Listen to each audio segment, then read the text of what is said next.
testifiers. Yeah, Mr. Chair, try to repeat that once in a while because Yeah, I will, sure. it's not fun trying to cut somebody off. Are you going to give them a 30-second notice? Yeah. Yeah. I will. Okay.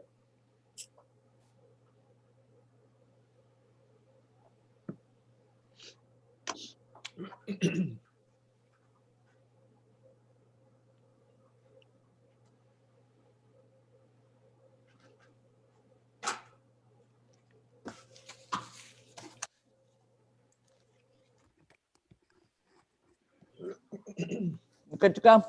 Okay. Good afternoon, everybody. Thank you for joining us on the Committee on Transportation public hearings. We have 8 public hearings this afternoon, and we'll get to the instructions to those in a minute. But we will be keeping a 3-minute clock, and I'll remind you from time to time. And everybody, the state representative and House Chair Danny Martin will be keeping the clock, so not one to fool with. We appreciate that. All right, good afternoon. The meeting is live streamed on the committee's YouTube channel, and all participants via Zoom can be seen and heard if the mic is on, and testifiers cannot be seen or heard until they're recognized by the chair. Meeting is also recorded and available on the committee's YouTube after the meeting is concluded. Remind everybody to make sure that your name is displayed on the Zoom as it should be, as a name that you registered with. And also, public hearings are a time when the sponsor will present the bill, followed by any co-sponsors, and then we will take in order those who are proponents, followed by those who are opponents, followed by those who are neither for nor against. Again, we'll be using a 3-minute clock today after the sponsor presents the bill. So we ask you to pay close attention to that. When you're called upon, you'll be promoted from the attendee to the participant, and when finished, back to the attendee status. Sorry to say. Make sure your mic is unmuted when it comes to your turn, and be sure to say your name and residence. And if you're affiliated with an organization, please let us know who that might be. I guess we'll begin right now introducing our committee members, and we'll start with Senator Farren. Good afternoon, Senator Farren. Not available. Not available. Okay. We'll go to Senator Ben Chipman. Over in taxation. Taxation. Just for the viewers and listeners will understand, committee members are all over the place now. Committees are working long hours and they're trying to get to wherever they can get. Representative Wayne Perry. Thank you, Senator. My name is Wayne Perry. I represent House District 10, which covers Arundel, Dayton, and most of Lyman. Thank you, sir. Representative Lynn Williams. Thank you, Mr. Chair. I'm Lynn Williams. I represent House District 135, which is Bar Harbor, Lemoyne, and Mount Desert. Excellent. I understand you have a new Tesla, Representative Williams. No, don't put out that okay. rumor. No, I drive a Jeep. That was a mistake. That's okay. Sorry. Representative Dustin White. Not available. Not available. Representative Mike Perkins just lost his power in his house. Ooh. And so he's headed to his office and will be joining us forthwith. Representative Mark Bryan. Thank you, Mr. Chair. Mark Bryan, I represent House District 24, part of the town of Wyndham. Thank you, sir. Representative Bruce White. Thank you. And I am Representative Bruce White from Waterville, District 109. You, Representative Kevin O'Connell. Thank you, sir. Kevin O'Connell, District 128, most of the city of Brewer, and I had nothing to do with Representative Perkins losing his power. You'll never believe that. Representative Rich Sebra. Not available. Available. House Chair, Representative Danny Martin. Thank you, Mr. Chair. Good afternoon, folks. Danny Martin, House 150, located in northern Aroostook County. Thank you, sir. And I'm Bill Diamond, live in Wyndham in Senate District 26. Again, we appreciate you all joining us today, and we look forward to hearing information provided by those who are testifying. I will give you the order of the bills that are being heard.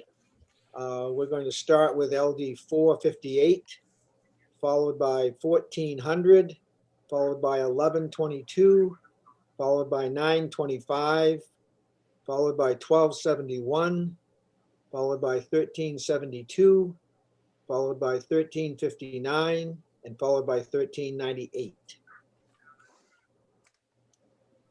So House Chair Danny Martin, anything to add before we begin? No, we're good to go, Mr. Chair.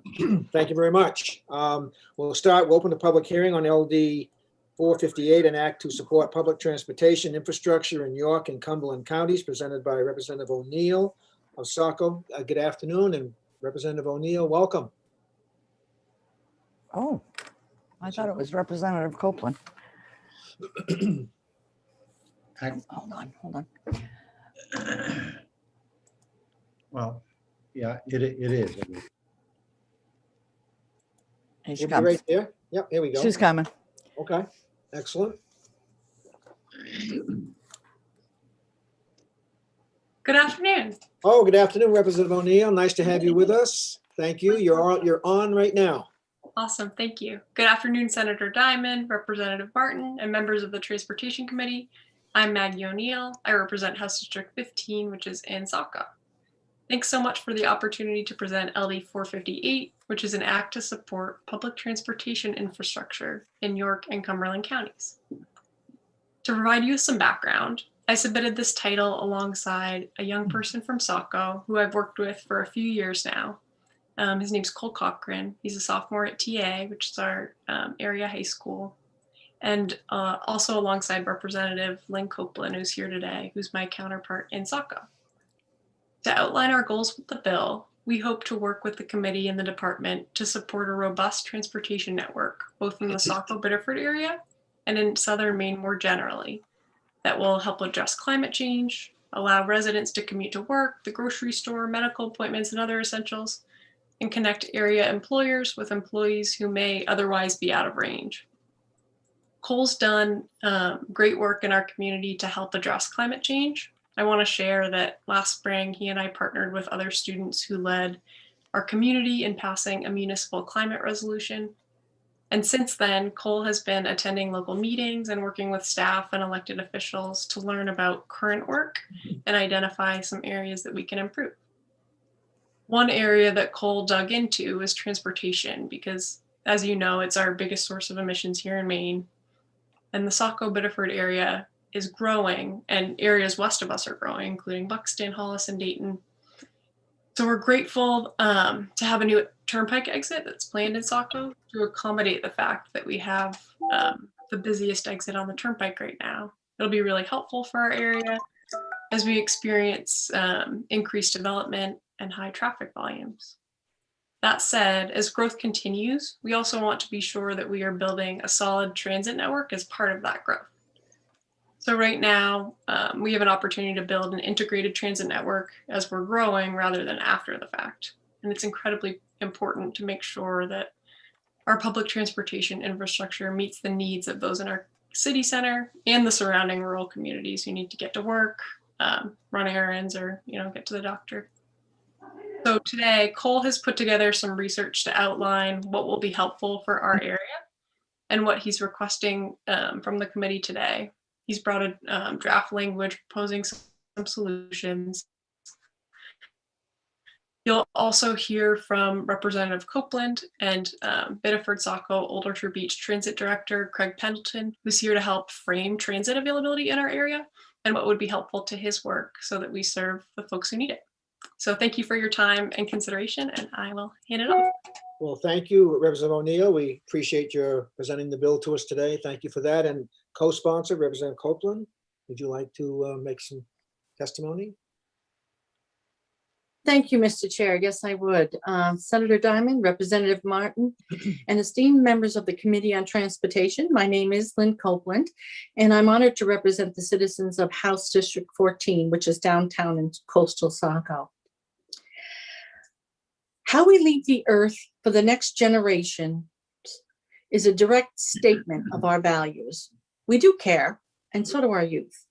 Working with Cole Cochran, a sophomore at Thornton Academy in Saco, whose idea evolved into this bill, was inspiring. His passion for finding ways to prevent climate change was filled with enthusiasm and drive. He is focused on minimizing vehicle emissions. As a former Saco City Councilor, I know that my community strives for environmental sustainability and supports interconnected, multimodal transportation. Our community has taken many steps to alleviate traffic, support pedestrian and bicycle safety, and encourage sustainable practices while increasing safe routes for all types of clean transportation. However, to battle climate change, we must do better. Our communities are counting on it. According to GPCOG, the Greater Portland Council of Governments, there are 10,613 Saco residents who commute to work.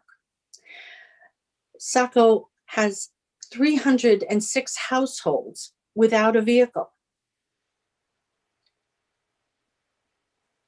There are 4,594 households without a vehicle in York County. The York County Community Action Corporation identifies 7 transportation agencies with options in the county. There's a strong need to connect workers with workplaces, patients with healthcare providers, senior citizens to resources, and in an inclusive manner, providing mobility for all in a way that does not negatively impact our environment. Our communities are counting on it. Transportation is the source of more than half of greenhouse emissions in Maine, according to the Maine Climate Council. To help reduce the greenhouse gas emissions, our transportation systems must be interconnected, sustainable, accessible by all, and convenient to use. Maine, Biddeford, Saco, Old Orchard Beach Transit is working on projects to purchase 2 electric buses, and I think that project has already come to fruition, and streamline rider processes and offerings. But we must do more. Our communities are depending on it. The need for sustainability in transportation is urgent. State support is needed to address greenhouse gas emissions by supporting transportation infrastructure and replace carbon-producing vehicles with all-electric vehicles and mass transit buses. Connecting transportation agencies to provide seamless services using sustainable means is imperative. Our communities are counting on it, and so are our youth, like TA sophomore Cole Cochran. Let's follow our values and do this. Thank you. Thank you, Representative Copeland. Questions, Representative Copeland? Yes, Representative Danny Martin, did you have a question? Thank you, Mr. Chair. Thank you, Representative Copeland, for your testimony. You may not know this, but at the request of Representative O'Neill, this committee, who had previously scheduled a little early in the session, agreed to give the good representative and you all an opportunity to draft language, draft the legislation, because this is in fact a concept bill. So I'm glad to hear Representative O'Neill say that Mr. Cochran, who I believe will be testifying, has draft language. I share that with you because the clock is ticking. As you know, the presiding officers have given us a time, and I'm not sure that we can accommodate you in modifying the language. So again, I'm glad to hear that you do have language before us regarding this matter. Thank you so much. Thank you, Representative Martin. Other questions to Representative Copeland? Seeing none, thank you very much. We appreciate it. Next is Cole Cochran. Cole, welcome. So glad that you've taken an interest in this, and you're to be applauded for at high school age, which I think is where a lot of great ideas come from. So thank you for being with us today. And we do have to watch the 3-minute clock, but we're looking really forward to what you have to say. So thank you. Welcome. Thank you, Mr. Chair. Good morning, Senator Diamond, Representative Martin, and the esteemed members of the Joint Committee on Transportation. I'm Cole Cochran from Saco, proud to provide testimony in support of LD 458, an act to support public transportation infrastructure in York and Cumberland counties. As LD 458 is brought to discussion and discussion to the committee, I would like to make the committee aware of 2 connected problems.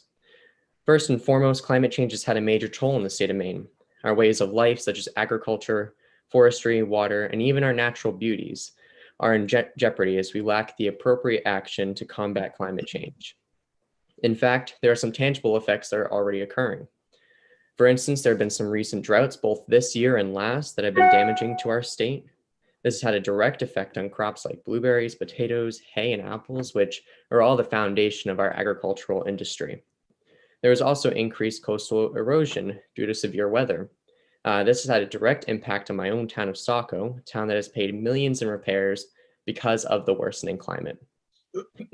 Although it might seem bleak, we have the resources and guidance to solve the problem. Governor Mills has created a climate action plan and, among other things, emphasized the need to reduce our emissions in the transportation sector, especially since transportation accounts for 53% of total state emissions. However, in order to reduce emissions, we must have an adequate public transportation system, which is the second problem that must be addressed. As I gathered an understanding of this bill, particularly from my meetings with Craig Pendleton and Tony Scabizzo from Saco Biddeford Orchard Beach Transit, I have seen that this administration has great potential. They have shown a drive to commit to carbon neutrality, they have ambition to expand their bus routes, and are formulating plans on innovating rural transportation. However, I see that the SBOOB transit lacks funding. They are close to the goals that the state requires in order to have access to certain subsidies, such as the state covering 80% of cost. But they're not quite there. And as a result, they are not able to attain a substantial amount of funding. It is imperative that we have this discussion around the idea of improving public transportation because we're essentially solving two problems at once. That is climate change and dependence on private transit. We would be making efforts to reduce our carbon emissions and reach our goal of reducing emissions by 80% by 2040. And secondly, by supporting public transit, it leads to multiple unintentional benefits besides the positive impact on the environment, such as relieving traffic congestion and allowing more citizens access to basic services. Mr. Cochran, I apologize for interrupting. Could you wrap it up in a sentence or two, please? Of course. With this in consideration, I urge the committee to vote and ought to pass on LD 458 and to continue the discussion. Thank you for your time, and I'm open to questions. Thank you, Mr. Cochran. We're impressed. Very well done. Thank you. Are there questions from the committee? Seeing none. Thank you very much again. Mr. Chair, I do have Yes. a question. Oh, I'm sorry, I didn't see your hand. Sorry. Mr. Cochran, thank you so much for your testimony. Representative O'Neill, the prime sponsor of the bill, suggested that you were going to be providing us some language on 458. To my knowledge, no language has been provided to the committee. Do you have that handy? I do. I would love to talk to you sometime privately about the language. I do have a couple of provisions I'd like to enter, and if this does lead to a work session, that would also be beneficial, but I can certainly email it to you, Representative. That would be good. We'd appreciate that. Thank you. Other questions from the committee of Mr. Cochran? Seeing none. Thank you again, sir. I assume, Mr. Pendleton, it's not on my list, but are you speaking as a proponent?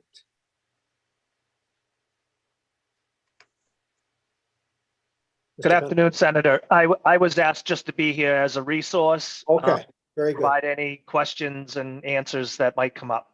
Perfect. Thank you. Thank you for taking the time to be with us. Next, we have speaking neither for nor against, Ken Capron. Good afternoon, Mr. Capron. He's coming your way. All right.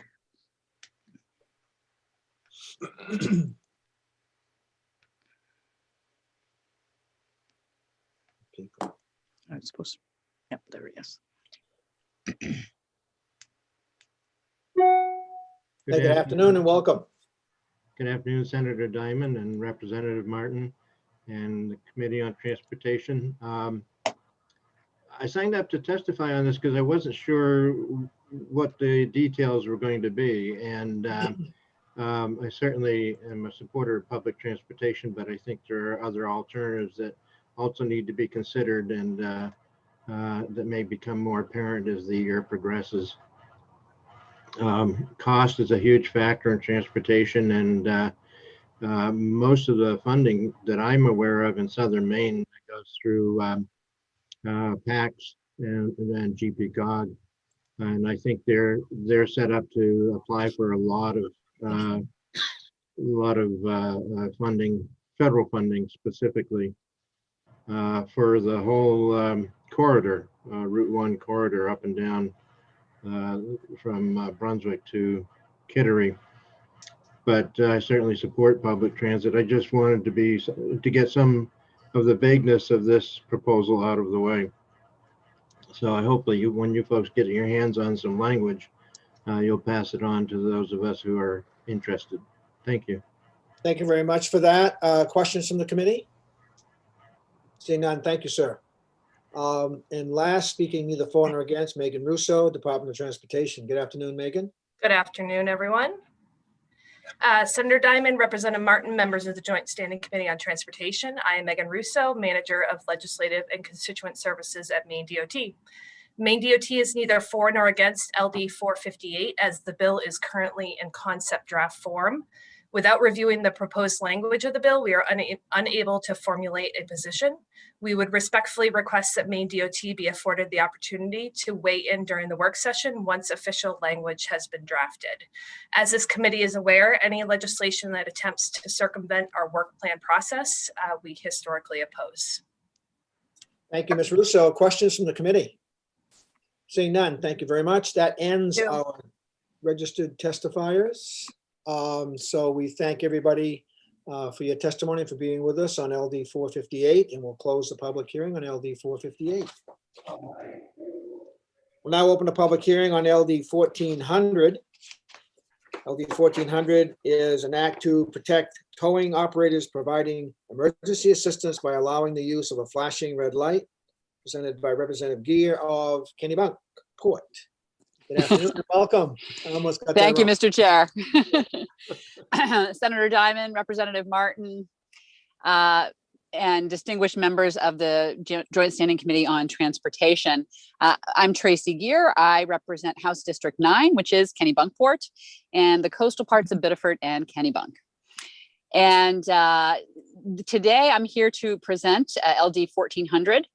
I was asked to present this bill. It is certainly, I will confess right up front, not anything I have expertise in. So, but I do know that over the last year, we have come to a very visceral recognition of jobs that are important to us. And I can think of no job other than tow truck drivers that is a very meaningful role that when those of us, when we've all been stuck out on the highway in some scenario, it is such an important job to have someone who can come and help, especially when there's an accident. In working on this bill with Mr. Wadley, who I believe is going to testify after me, I have been educated much more about the dangers that face tow truck drivers while they're out helping drivers on the road. And I was happy as a result to sponsor this bill to offer an option that would help to make them safer on the road. So with that, I will close my comments, and I would certainly welcome any questions, but I would defer them to the experts in the room. Thank you. You understand, and thank you, Representative Gear, for presenting the bill. We appreciate that. Are there questions from the committee? Seeing none, thank you very much. Next, to testify in support is Jay Wadley from Belgrade, Maine. Good afternoon, Mr. Wadley. Good afternoon, Senator Diamond, Representative Martin, and honored members of the Transportation Committee. My name is Jay Wadley, and I work for the Machinist Union, who recently have formed an association with TRAM, the Towing Recovery Association of Maine. As some of you might know, unions are largely founded over safety issues, and TRAM does offer towing to its members to try to do jobs safely. We're going to try to get our national union to offer some more safety training. But no matter how much training you have, it's a very dangerous job when you have to get out of your vehicle and cars are flying by you. There's a CDC report that I found absolutely staggering, that a tow truck driver dies every 6 days in America. We've been lucky up here. I know we don't have the traffic that some of the other areas have, but the rate of their death is 15 times higher than the average industry worker. It's a very dangerous job that probably most people don't think about how dangerous it is.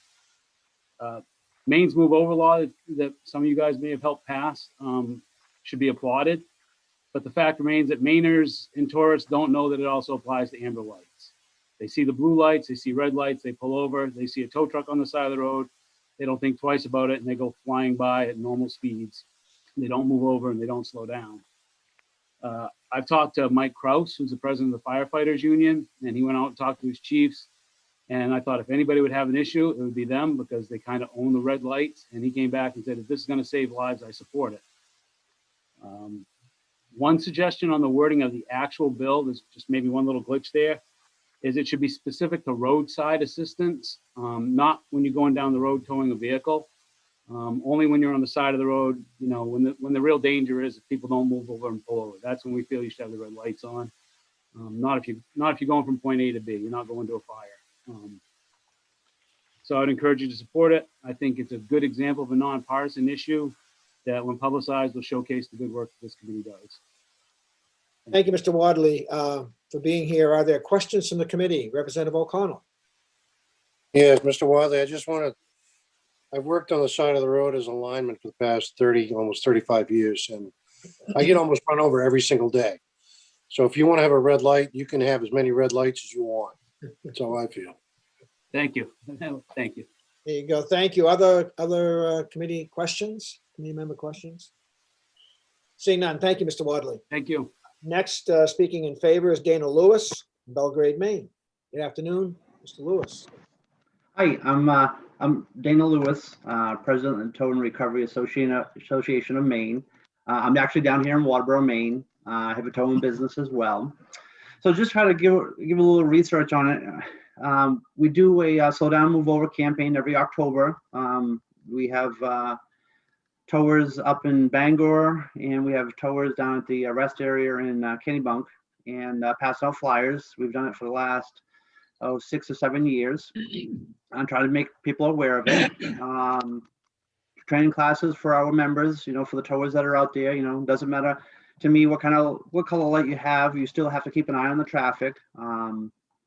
But you've got to get the car loaded as well. So the more time you spend out there, the chances of something happening are greater. Reflective vests. We've worked with the Turnpike Authority, making sure the towers have reflective vests on. There seems to be a lot of amber lights out there already. I think people are becoming more and more immune to the amber lights. That's why we're asking for a red light while we're working on the side of the road. Lots of times we don't have the state police there to help us. I mean, if we're accidents, sometimes they're there for accidents, sometimes they're not. But we don't have anybody to actually watch the traffic.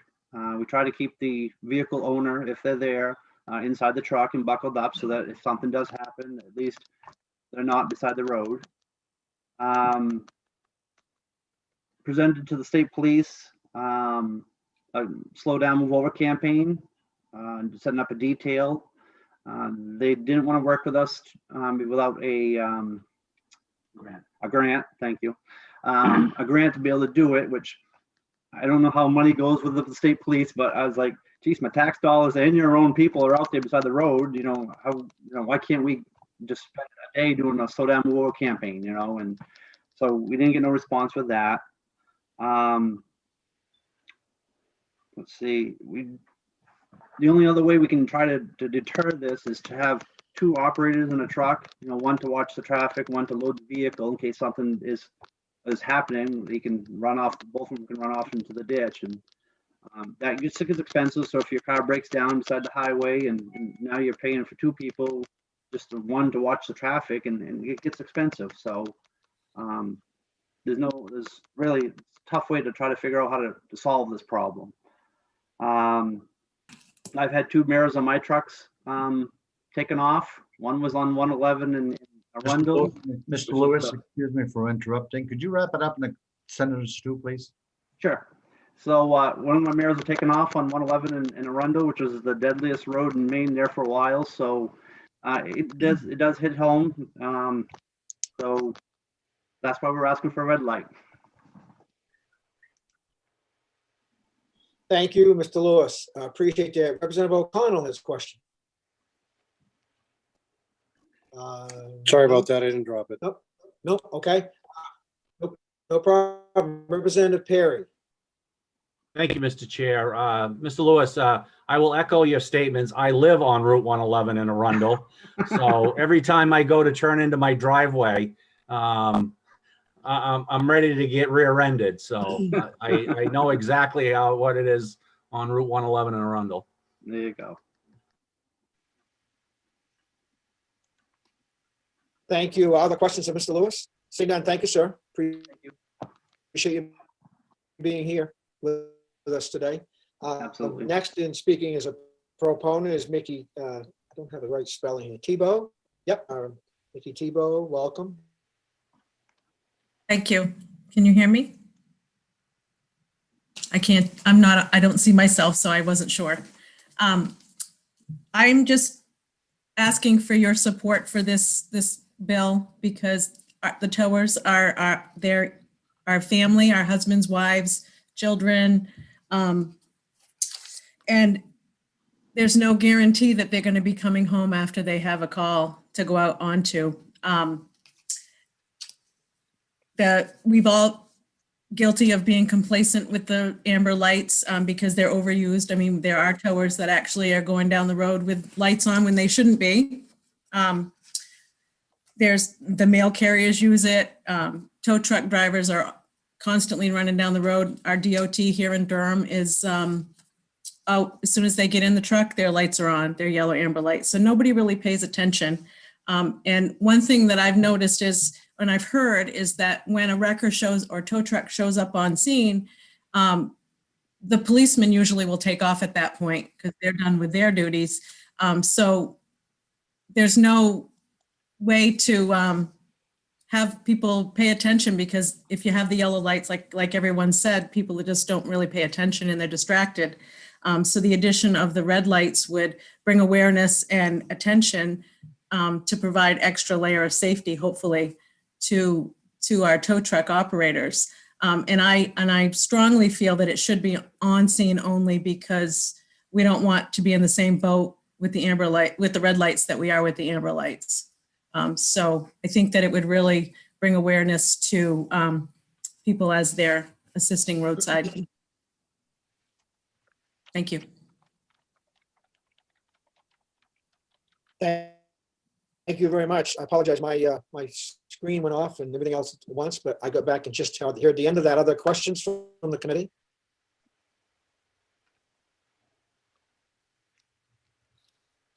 Lost him again. Darlene, did we lose Senator Diamond? We did. And we also don't have Mr. Suda, so we're going to move on to Lieutenant Bruce Scott. Lieutenant Scott, you're up.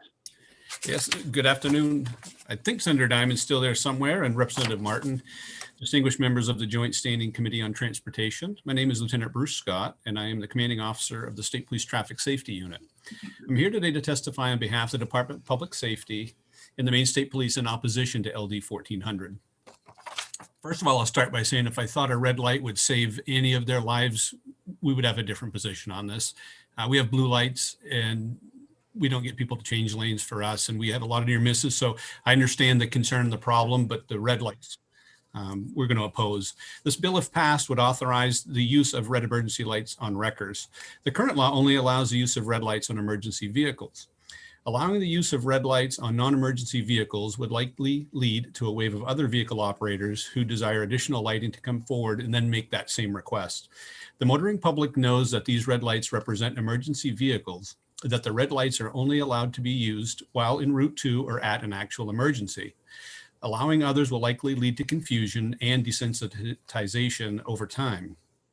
Additionally, the amber lights currently used on wreckers are very effective, but they don't convey a message to the public that the public is required to pull their vehicles over to the right and allow a wrecker to pass. When a motorist sees red or blue lights in the rearview mirror, they instinctively pull over and they allow the perceived emergency vehicle to safely pass by. A wrecker operator does not have the authority to force vehicles out of the way, nor do they have the authority to disobey traffic laws.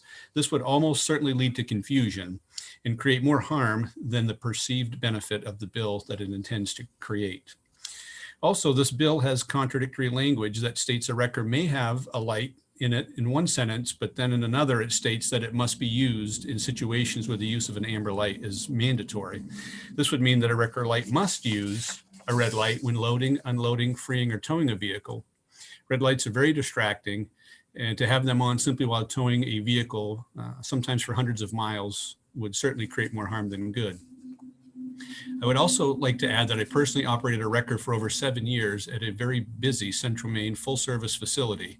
I've recovered hundreds of vehicles and towed thousands of vehicles in all types of weather and road conditions. It is my professional and personal opinion that the need for additional lighting on these wreckers is unnecessary and will not help the cause. For these reasons, we urge you ought not to pass on LD 1400. On behalf of the Department of Public Safety, the Maine State Police, I thank you for your time, and I would be happy to try to answer any questions that you have at this time. Thank you, Lieutenant Scott. Question? Thank you, Lieutenant. Questions? Scott, I'm back. Senator O'Connell? Representative O'Connell? Yeah, thank you for the new Go ahead. title. It wasn't there wording in there that said that they would only be used on site, not for traveling? Yeah, Representative O'Connell, I did hear that in the testimony, but in the actual language of the bill, it does not say that. So unless there's been an amendment that I'm not familiar with, it would allow these and require these lights to be on at all times. Okay, thank you. You're welcome. Other questions? Seeing none. Senator Diamond, I see you're back. Senator Diamond, are you available?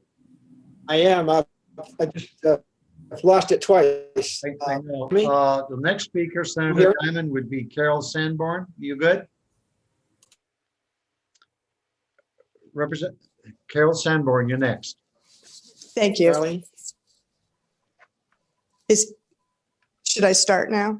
You can start. Go ahead. Okay, thank you. My name is Carol Sanborn. I am a resident of Dresden, and I'm testifying today neither for nor against.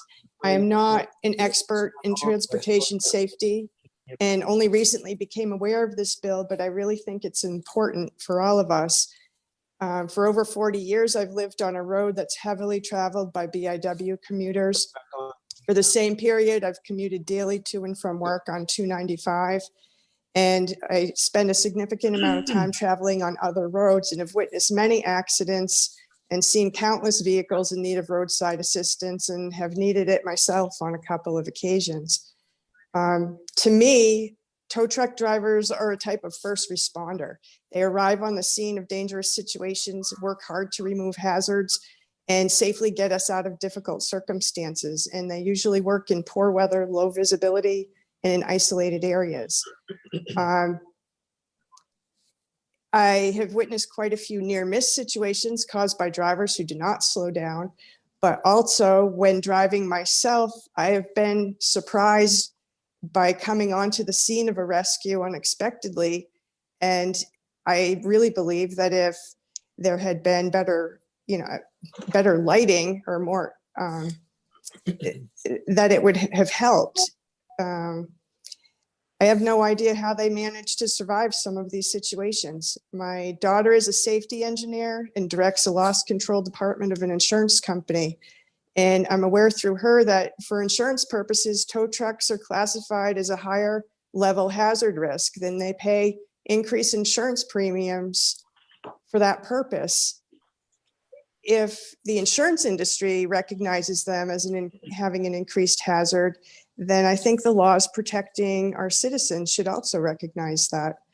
I'm not in a position to know really whether this bill will solve the problem, but I'm in favor of trying to make these situations safer for everyone. And I would like to reinforce that I did hear very clearly that the proponents are advocating for the red lights on scene only, which does make perfect sense. I would understand why people might not want, them en route and that it wouldn't be necessary. But in a lot of these situations, there are no police on scene while these tow truck drivers are performing these rescues, and they have no protection, virtually zero protection other than the reflection on their jackets. Thank you very much. Thank you, Ms. Sanborn, for your testimony. Questions from committee members? Seeing none, thank you. Darlene, that's all we have on our list. Is that correct? Darlene, you're muted. You're muted. I think I'm Yes, back. you are correct. And Senator Right. Chipman's coming in. All right. With that in mind, we will now close the public hearing on LD 1400. Senator Diamond, you got the gavel. I think I'm back, Mr. Chair. I apologize for that. For some reason, I lost everything and then not the first time. Okay, so we'll now go to LD 1122, an act to promote public safety by allowing lighted signs on certain vehicles presented by Senator Chipman. Good afternoon, Senator Chipman. Excellent. Thank you, Senator Diamond. Great to be back with all of you and Representative Martin, members of the Joint Standing Committee on Transportation. You know me, I'm Senator Ben Chipman. I represent Senate District 27, which is part of the city of Portland, and happy to be here to present this bill, LD 1122, an act to promote public safety by allowing lighted signs on certain vehicles. Really, the purpose of this bill is to promote public safety. You know, it came to mind, and I think we had this bill a few sessions ago, and I thought it passed, but maybe didn't become law for one reason or another. But I think it did pass out of the committee a couple of sessions ago. But I started thinking about it during the pandemic and all the deliveries that are being made around, you know, my district, all around the state. People ordering things to be delivered to their home, food packages, things like that. Just so much stuff being delivered now, and it's really a public safety issue because current state law does not allow lighted signs on delivery vehicles. They can have the sign on there, but they can't light it up at night when it gets dark. They can't light it up under state law.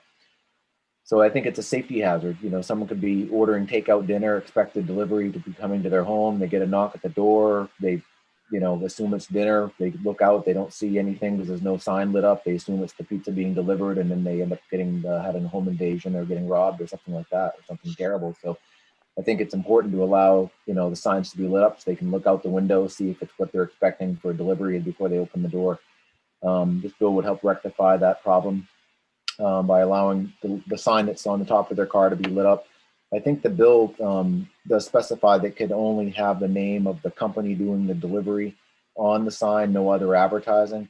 I know there was some concerns from the department, and I actually spoke with Lieutenant Scott the other day, and they drafted an amendment with MDOT to satisfy some concerns they had about signs being lit up all the time. You know, we're not a billboard state. We're not a state that really, you know, wants to have necessarily a lot of ads and things that are lit up, but they do understand a concern with the bill. So I think the amendment specifies that the signs would only be able to be lit up when they're en route making a delivery, not just when they're driving around not making deliveries, but just when the delivery is being made. Which I told them I was fine with that change, and maybe a couple of other technical changes in that amendment as well that Lieutenant Scott, I see, is here, can speak to that. But I do support the amendment that they drafted and I think has been circulated to the committee at this point. So I guess I'll leave it at that and be happy to answer any questions you might have on this. Thank you. Thanks, Senator Chipman, for that testimony. Are there questions from the committee? If not, thank you very much, sir. We have no proponents. We have one speaking as neither for nor against, and no opponents. Lieutenant Bruce Scott, welcome. Good afternoon, Senator Diamond, Representative Martin, and distinguished members of the Joint Standing Committee on Transportation. I'm still Lieutenant Bruce Scott and still the commanding officer of the Traffic Safety Unit. I'm here today to testify on behalf of the Department of Public Safety and the Maine State Police, neither for nor against LD 1122. This bill seeks to allow lighted signs on certain vehicles to increase public safety. We do know that more and more families are relying on goods to be delivered directly to their homes by a multitude of carriers, and not just during the pandemic, but as a necessary means moving forward while things return to our new normal. This bill has an important purpose as it amends Title 29A, Section 1922 to exempt delivery drivers from the current prohibition against lighted advertisement on vehicles. The law presently allows for lighted signs on vehicles carrying passengers and commercial vehicles for identification purposes, but not for vehicles that are used to make deliveries. Allowing delivery drivers to have lighted signs on their vehicles would accomplish two main goals. First, a family that was expecting a delivery would know that the vehicle they are awaiting for has arrived, and perhaps even provide some assurance that the vehicle operator is indeed somebody who they would want to meet at their front door. Secondly, this lighted sign would be a signal to other motorists that the vehicle may be operating slowly while looking for roads or street addresses. As most of you know, current law prohibits the use of lighted advertisement on vehicles with very few exceptions.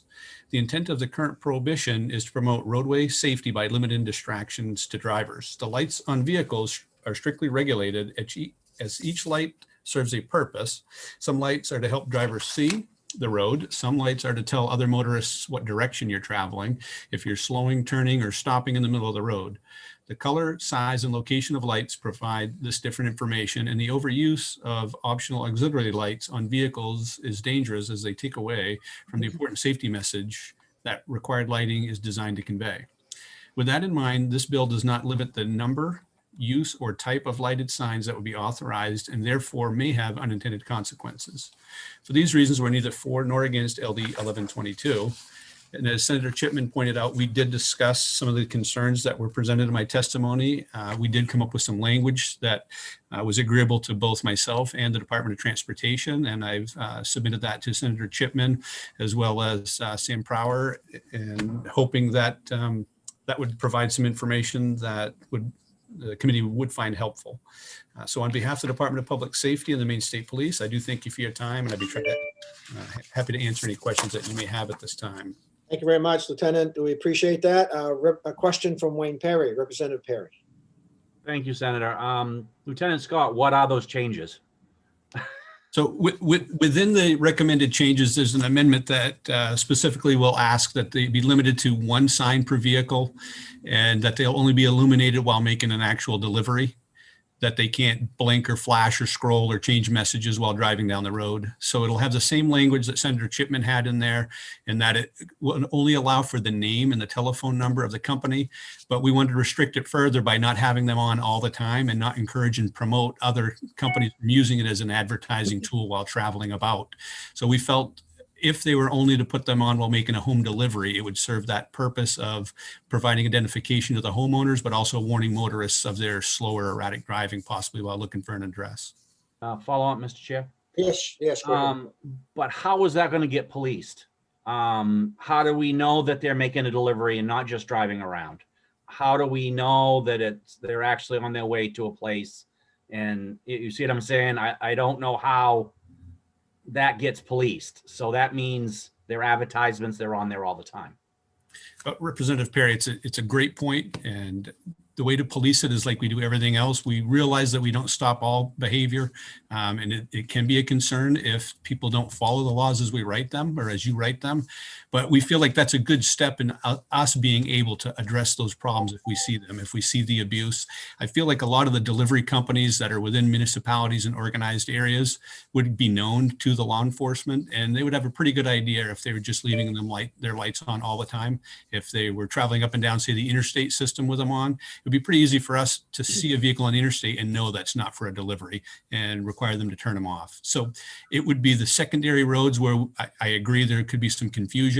If they're traveling back to their location where they're working from, that would be easy for law enforcement to see them pulling back into those locations. We'd know those weren't deliveries, but we agree it's not a perfect system. When you allow something, it does require policing, and that can be a challenge at times. I don't want police having to check to see if the person's pulling back in. You know, I don't know. I can see this being abused unbelievably.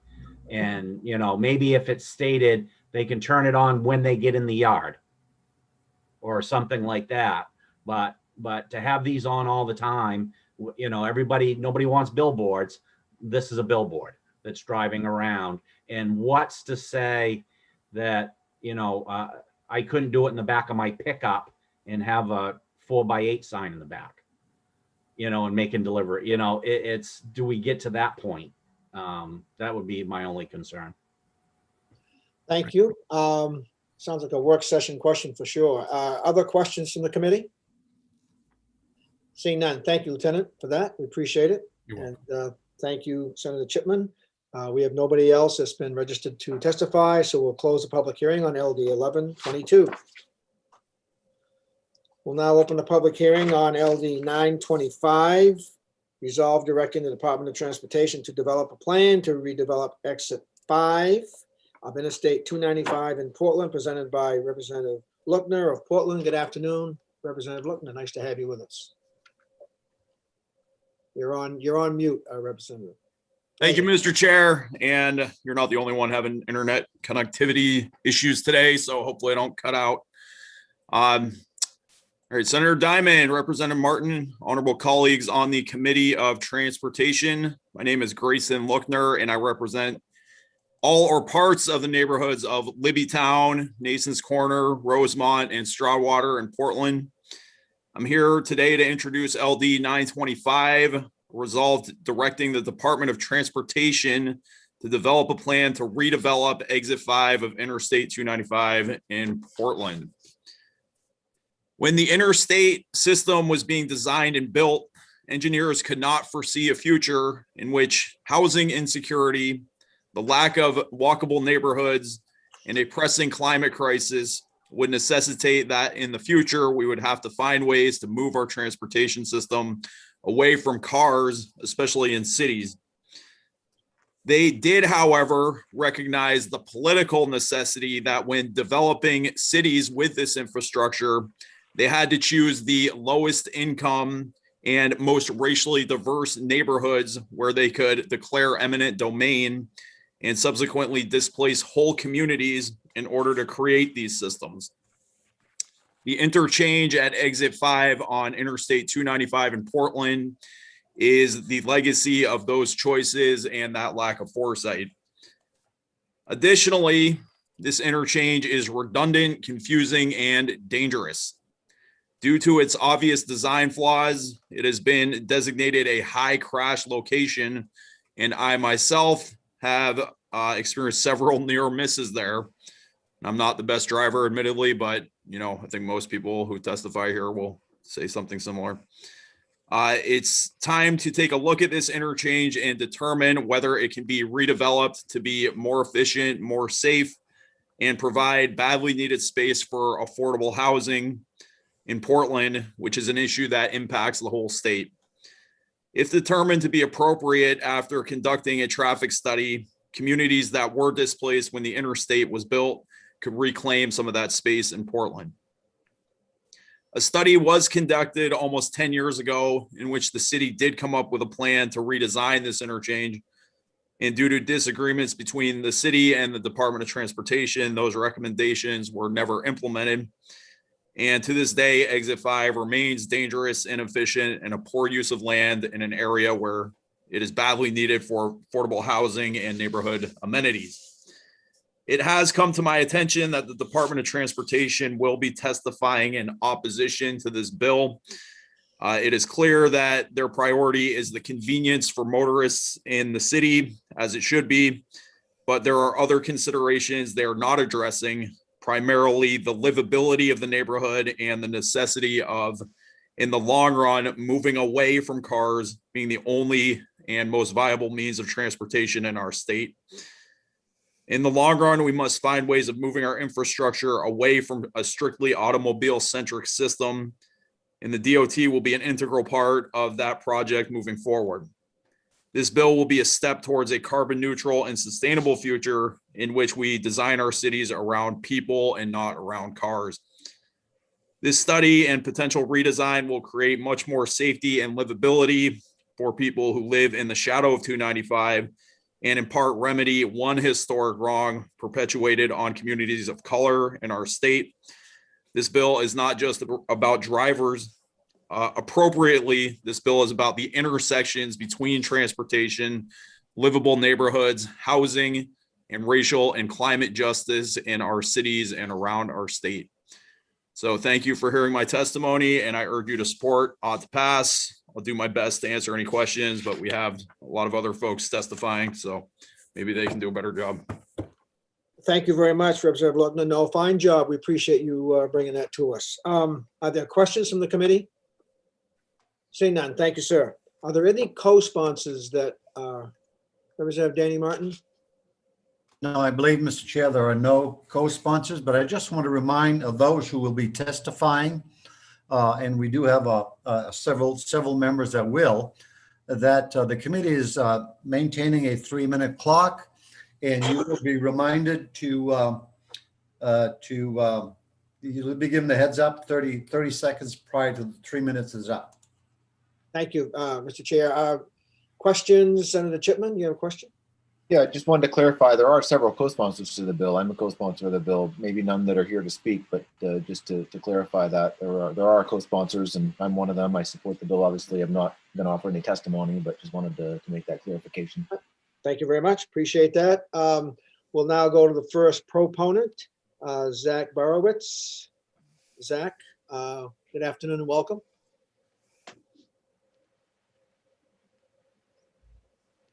There he is. I see the name. Welcome. Thank you, Senator Diamond, Representative Martin, distinguished members. I'd like to speak in favor of LD 925 and how the current configuration actually promotes traffic congestion by creating unnecessary traffic jams. I would like to preface this by saying that there are more important and certainly more interesting aspects of this bill, but being that this is the Transportation Committee, I think someone should speak to this topic. You may be wondering why you are here today listening to a bill regarding local traffic, to which I say that this is anything but a local issue. Within a short proximate distance, we have a national airport, a national train station, 2 national bus stations, a regional concert venue, and several of the largest employers in the state, including Maine Medical Center, about a quarter mile away. It is vital for the state and the region that these connections be as efficient as possible. This area experiences unnecessary traffic jams and motorist inconvenience in several ways. Firstly, the at-grade crossing on Congress Street sees frequent passenger and long, slow freight trains. One-way traffic backs up over a quarter mile at some of these train crossings, up the ramps, along side streets, and along side streets. I have several pictures of ambulances stuck in traffic. Ramp removal and 2-way traffic would divert traffic just 1 block away and thus flow freely under the train trestle bridge, which runs over Park Avenue. Secondly, redundant ramps and 1-way traffic funnels inbound motorists onto Congress Street, which is already the busiest downtown street. It is immensely frustrating to see a mile long line of cars along Congress Street when other streets that are just as direct into downtown are not being utilized. This route on Congress Street should mainly be used for people going to the western end of Congress Street, that is the hospital and certain West End locations. Thirdly, 1-way traffic necessitates driving around in circles. This not only adds time to trips, but contributes greatly to crashes, especially at the intersection of Congress and Lowell streets, where existing traffic on Congress Street, the inbound traffic on Congress Street meets the off-ramp traffic, meets the local traffic, and all combined into a mismatched mess. I've seen several collisions. Could you wrap it up in a couple sentences or two? Yep, and many near misses. Finally, this contributes to the extraordinarily high crash rate, which costs the state money, to say nothing of the human tragedy. The Fall River Parkway has safe, modern interchanges with plenty of capacity. Full utilization of them will benefit us all. Thank you for your consideration of LD 925. Thank you, Mr. Borowitz, for testifying and for being with us today. Are there questions from the committee? Representative Williams. Mr. Chair, no questions from Mr. Borowitz, but I wanted to note that Representative Zager is here. Yes, thank you. I was notified of that, but I appreciate you making sure I saw it. Any other questions of Mr. Borowitz? Seeing none, thank you very much, sir. We would recognize Representative Zager. Good afternoon and welcome. Thank you very much, Senator, Mr. Chair, and Representative Martin and other esteemed members of the committee. I really appreciate the opportunity to testify again before you today. My name is Sam Zager, honored to represent District 41, which includes in part parts of Libbytown, which you've heard about a little bit. I'm a co-sponsor and I'm proud to do so. I thank Representative Lookner for submitting this bill. This resolve envisions key improvements to Exit 5 in Portland, which would help the surrounding community, of course, but also Mainers far beyond Portland. There's much to be gained in terms of enhanced safety improved traffic flow, increased availability of affordable housing, more available bike, pedestrian, and other green transportation, and a strengthened sense of community through shared infrastructure and commercial enterprise. Improving the tax base would, of course, add to Maine's economy for all of us. With this in mind, the committee might consider adding language to study and report back to this committee the potential benefits and implications of removing ramps, not only for the community most impacted, but also for the state generally. For example, a 2013 study of this site, which you'll hear a little bit more about shortly, found that ramp removal would reduce traffic congestion on that segment, benefiting anyone passing by Portland on I-295. The study could look for ways that, number one, safety could be improved. This is, of course, a high traffic area. Number two, non-motorized and public transportation could be fostered with health and environmental benefits. Number three, housing could be built. The shortage of affordable housing units in Maine is measured in the tens of thousands. Number four, neighborhood amenities and businesses could gain a foothold. Also, attention, as Representative Lookner mentioned, should be given to any historical unfairness that occurred when originally constructing this segment of I-295 through that part of Portland. It is eminently clear, and in my submitted testimony, there's a link that you, with an interactive map, you can explore it yourselves, that the highway cut through working class and minority neighborhoods, historically and today. The Maine DOT, as part of the study proposed in this resolve, could consult with a number of Maine-based institutions that are experts historically. There are other details and features that others will testify on, including some residents of Libbytown. I will end my testimony now, and thank you very much for your time. I'd be happy to answer any questions that the committee has. Thank you, Representative Zager, for presenting that testimony. Are there questions from the committee? Seeing none, thank you, sir. Thank you. Next to testify as a proponent is Eric Anderson from Portland. Good afternoon, Mr. Anderson. Hi, thank you, Senator Diamond, Representative Martin, and other members of the committee for the opportunity to testify today. My name is Eric Anderson, and I live in the Libbytown neighborhood of Portland, right next to these ramps. And I'd like to testify in support of LD 925. The first issue I'd like to bring up is transportation safety. My daughter, Micah, is 1.5 years old and already riding around on the back of a bike, which is her favorite form of transportation. And when she grows up, she'll go to King Middle School, which is 1 mile away. The most direct route along Congress and Park requires crossing multiple redundant exit and on ramps, where cars are either speeding up to get on 95 or coming off 295 at a high speed. For her own health and the health of the planet and the health of our family's pocketbook, I would really like her to walk or ride her bike that 1 mile to King Middle School. But that route is currently so dangerous that I don't recommend that route to adults. I also work at Maine Medical Center and commute in by bike on some days. Maine Medical Center is struggling to find parking for their employees, and so encouraging everyone to find other ways to get to the hospital. However, even though I only live 1 mile away, there's again no safe way for me to walk or ride through this area with ramps. These same ramps cut off our family from other businesses and commercial areas in town. The second issue is that these ramps tie up 9 acres of valuable space. Portland is facing a housing crunch and desperately needs to build more housing. I have multiple friends who are looking to buy houses in Portland, and everyone is having a hard time.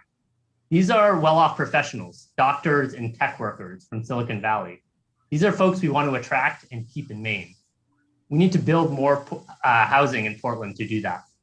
So in closing, rebuilding these redundant ramps into businesses and housing will bring people and money to Maine.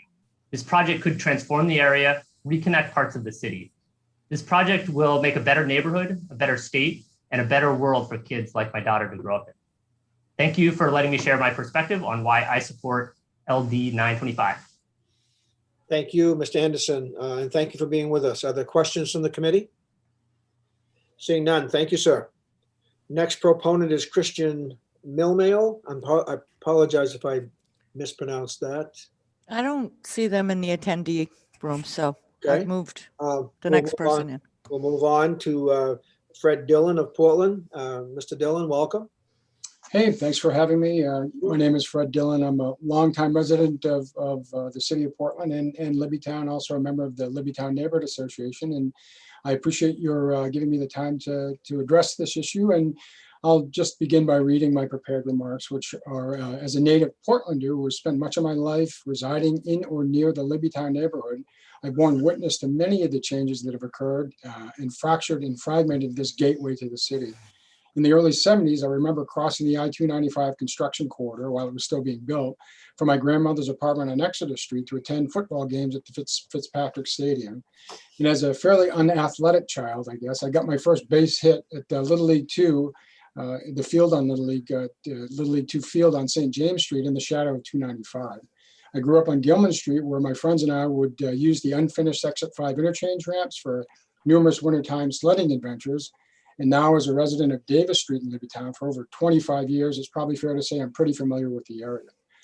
So with the completion of 295, that represented a real increase for mobility of motor vehicles seeking easier access to Maine's mid-coast region and the towns along the Kennebec River. Unfortunately, it also resulted in destruction of established working class neighborhood, as others have said. The residents of nearly 100 houses and apartments in Libbytown were displaced to accommodate the new highway and interchange. Not much later, Outer Congress Street was widened to 4 lanes so more traffic could access Portland's peninsula more quickly. And as a consequence, the quality of life diminished considerably for residents, pedestrians, and cyclists along the Outer Congress Street corridor.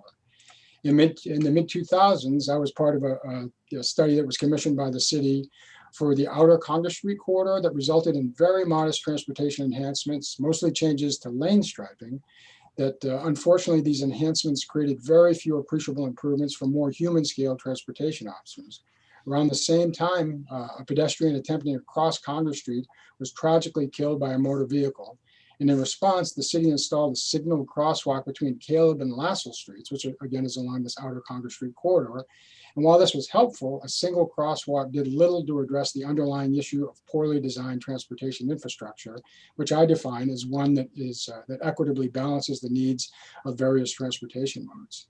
And finally, as a father of 2 very active twin girls with a passion for cycling, we purposely avoided riding along Outer Congress Street and especially through the Exit 5 interchange due to legitimate safety concerns.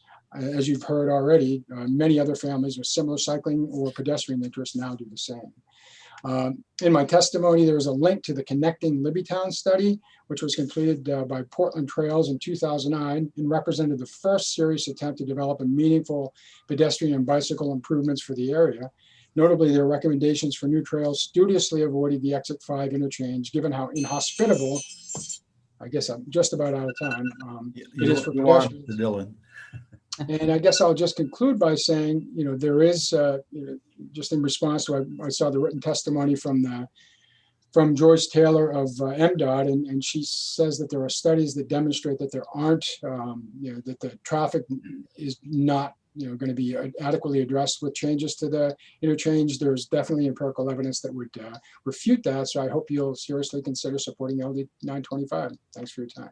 Thank you, Mr. Dillon. Thank you for being with us. Are there questions from the committee? Representative Perry. Thank you, Mr. Chair. Thank you, Mr. Dillon, for testifying.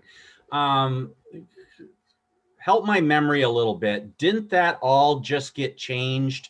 The Exit 5, 4 or 5 or 6 years ago to accommodate the new Mercy Hospital and more direct access to that hospital, and also added additional lanes and additional access to the the Downeaster train and the Concord Trailways.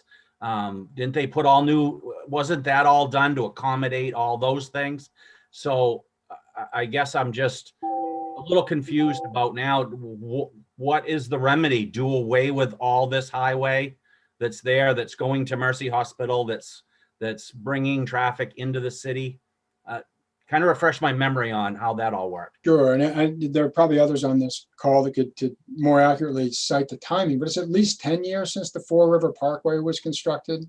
And you're right, it was done in response to the expected growth for that area. But if you look at an aerial photo of that area, you'll see that there are these 2 interchanges that are adjacent to each other, really, really close by. and I'm not a transportation planner or engineer by trade, but I'm pretty sure that normally, you know, the kind of transportation infrastructure design wouldn't have placed two that close together. And with this 2013 traffic circulation study that was commissioned by the city of Portland in the Portland Area Comprehensive Transportation Committee found is that there are ramp redundancies there, so that there are 4 ramps literally that can be that are redundant, that aren't needed.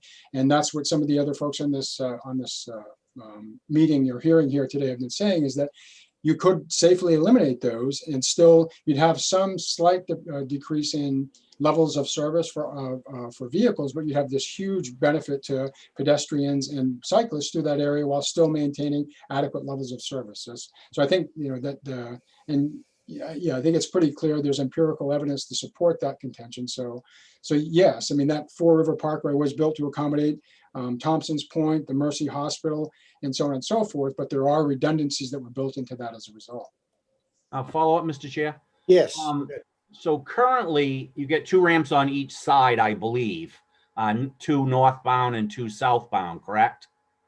Correct, yes. So, but one of the ramps goes towards Maine Med, and the other ramp goes towards Mercy. So which one would you get rid of on that side? And also in correspondence on the southbound side, their corresponding ramps, one goes to the hospitals and then one goes to Western Outer Congress Street. So I guess I don't know which 2 we would get rid of. It'd be the ones that come out onto Congress Street. So under the Congress Street corridor, if you know where Denny's restaurant is. Yep. So by there's literally 4 redundant ramps there. All of those that there'd still be access provided to Congress Street through the Fore River Parkway if those were eliminated. And again, that would slow traffic down a bit, wait times down a bit, but it's, you know, by most reputable traffic engineer standards, those are appreciable levels of, appropriate levels of service that would then create these huge benefits for the quality of life concerns that we're hearing from many other speakers on this call today. Thank you. Thank you very much. Other questions from the committee? Mr. Dillon? Seeing none, I see that Christian Milneal is with us. Hi, thank you. Sorry about that. I was getting my technology sorted, but I'm here now. My name is Christian Milneal. I'm a Portland resident. Some of my civic involvement, I'm a commissioner of the Portland, Maine Housing Authority, the public housing agency here in Portland, Maine. And I also recently just joined the PACT's Regional Transportation Advisory Committee, which has a role in allocating federal funding through the Federal Highway Administration for projects like this one. And I was also involved in the 2014 Libbytown study, which originally recommended these changes. Yeah, and I just want to sort of reiterate what Fred said. These ramps are redundant. They were older ramps that were built when the freeway was originally built in the 70s.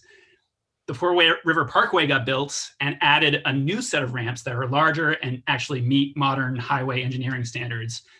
When they did that, they didn't remove the old ramps. So you have 2 exits that are very close together that create a lot of weaving conflicts on the main line of I-295, create a lot of traffic congestion.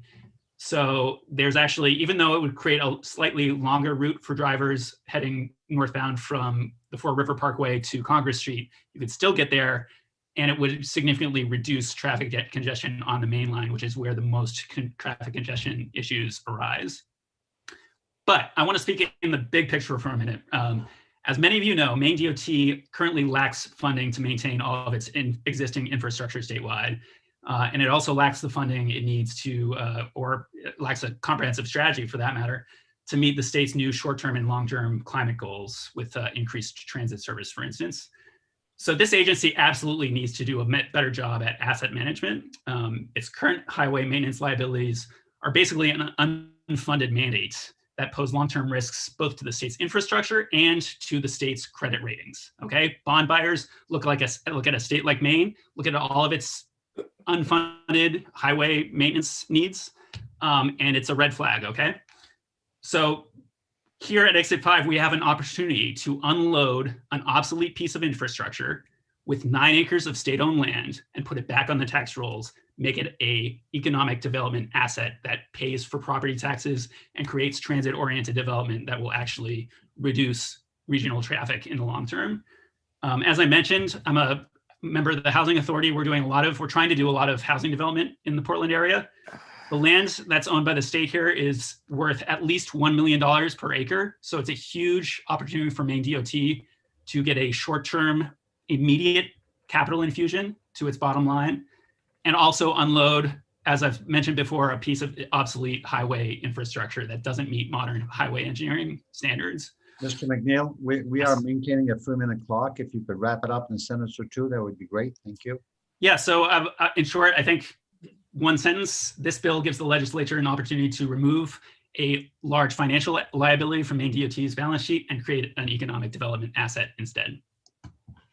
Thank you very much, and we appreciate, thanks for getting your technology worked out. We appreciate you being here. Are there questions from the committee? Yes, Mr. Perry, Representative Perry. Thank you, Mr. Chair. Mr. McNeil, exactly which ramps would you do away with? So as the 2014 study recommended, if you look at a map, there's a pair of very tight cloverleaf loops, as Fred mentioned, near Denny's. Those are the ones that do not meet Federal Highway Administration engineering guidelines. They're considered a high crash risk. So it would be very difficult for even if Maine DOT wanted to renovate them somehow, it would be tremendously expensive to bring them up to modern engineering guidelines because there's simply not enough room there. Is that the southbound lanes? Because the northbound ones come directly off the interstate and go right up Congress Street.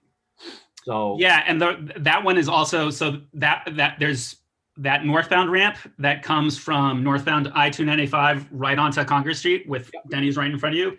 That is one of them then that's slated for removal. That also does not meet Federal Highway Administration guidelines for ramp length.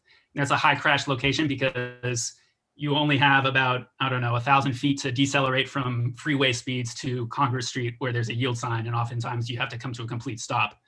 So that's one of them. And then there's 2 southbound ramps. If you're coming southbound from, say, Falmouth or Points North, those 2 ramps that lead down onto Congress Street.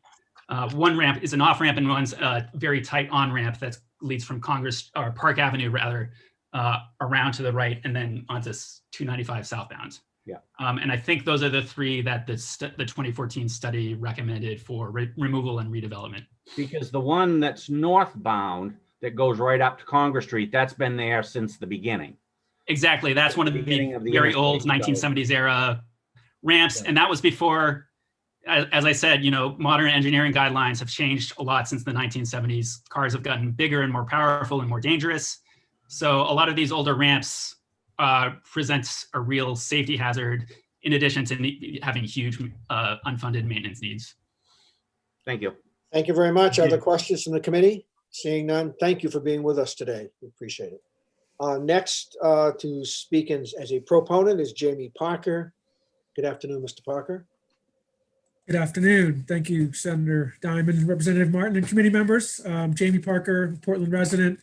I'm also employed by Portland Trails, which was involved in the Connecting Libbytown study that was referenced earlier. Want to express my strong support for LD 925. Generally feel that we are long overdue to reconsider how much space is given to prioritize cars over people, particularly in urban environments, as has been mentioned. As a state, we need to be smarter, more efficient, and more frugal when it comes to our highway money.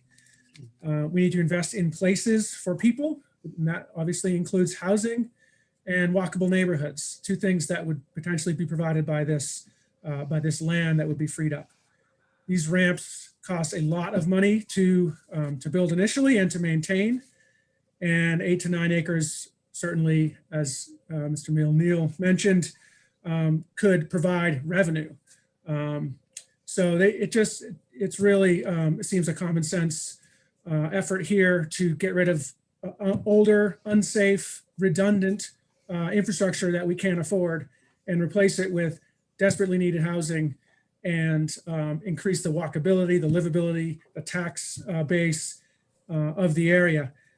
As Representative Lookner stated, from an equity standpoint, we know, and we know more and more as we look at the history that so many urban highways were built in low income and underserved, lower income neighborhoods. And this is an opportunity to right some of those historic wrongs while saving money and the other features. And I think departments of transportation in many states are getting behind highway right-sizing projects like these.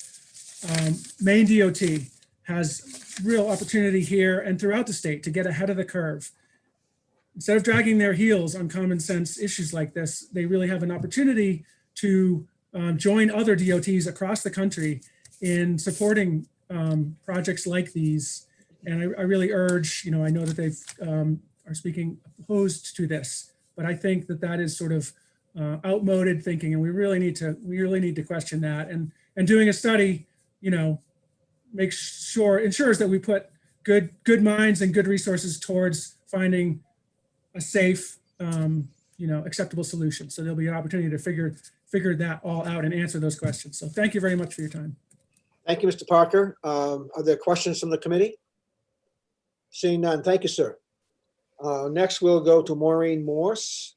Welcome, Maureen. Thank you for being here. Hi, thank you. Good afternoon, and thank you to Senator Diamond, Representative Martin, and the Joint Transportation Committee for the opportunity to testify as a proponent of LD 925. I'd also like to thank Representative Lookner and also Representative Zager and Senator Chipman for their service to our community. My name is Maureen Morse. I currently serve as the chairperson of the Libbytown Neighborhood Association, and my husband and I own a home on Whitney Avenue in Libbytown. We were drawn to this vibrant neighborhood by its proximity to downtown and both our places of work, as well as access to public transportation and Portland trails. Since moving here, we have seen an explosion of development at Thompson's Point and beginning development at Westfield Street, as well as a community garden, food forest, and improvements to Doherty Field. And as a person who prefers not to drive, I've had the benefit of walking to work every day and in every kind of weather imaginable over the last 5 years. There are many reasons why the removal of the ramps deemed redundant by the Libbytown traffic study would benefit not just our community, but Portland as a whole. But today I will focus my testimony on the aspects that are most important to me and the people I care about: bicycle and pedestrian safety and affordable housing. As a person who does not drive, I have experienced firsthand the dangerous conditions that the redundant ramps create on Congress Street for pedestrians and cyclists. Access to and from the transportation center is quite difficult, and as a result, visitors are more likely to drive than access Portland by more environmentally friendly and congestion reducing buses and trains.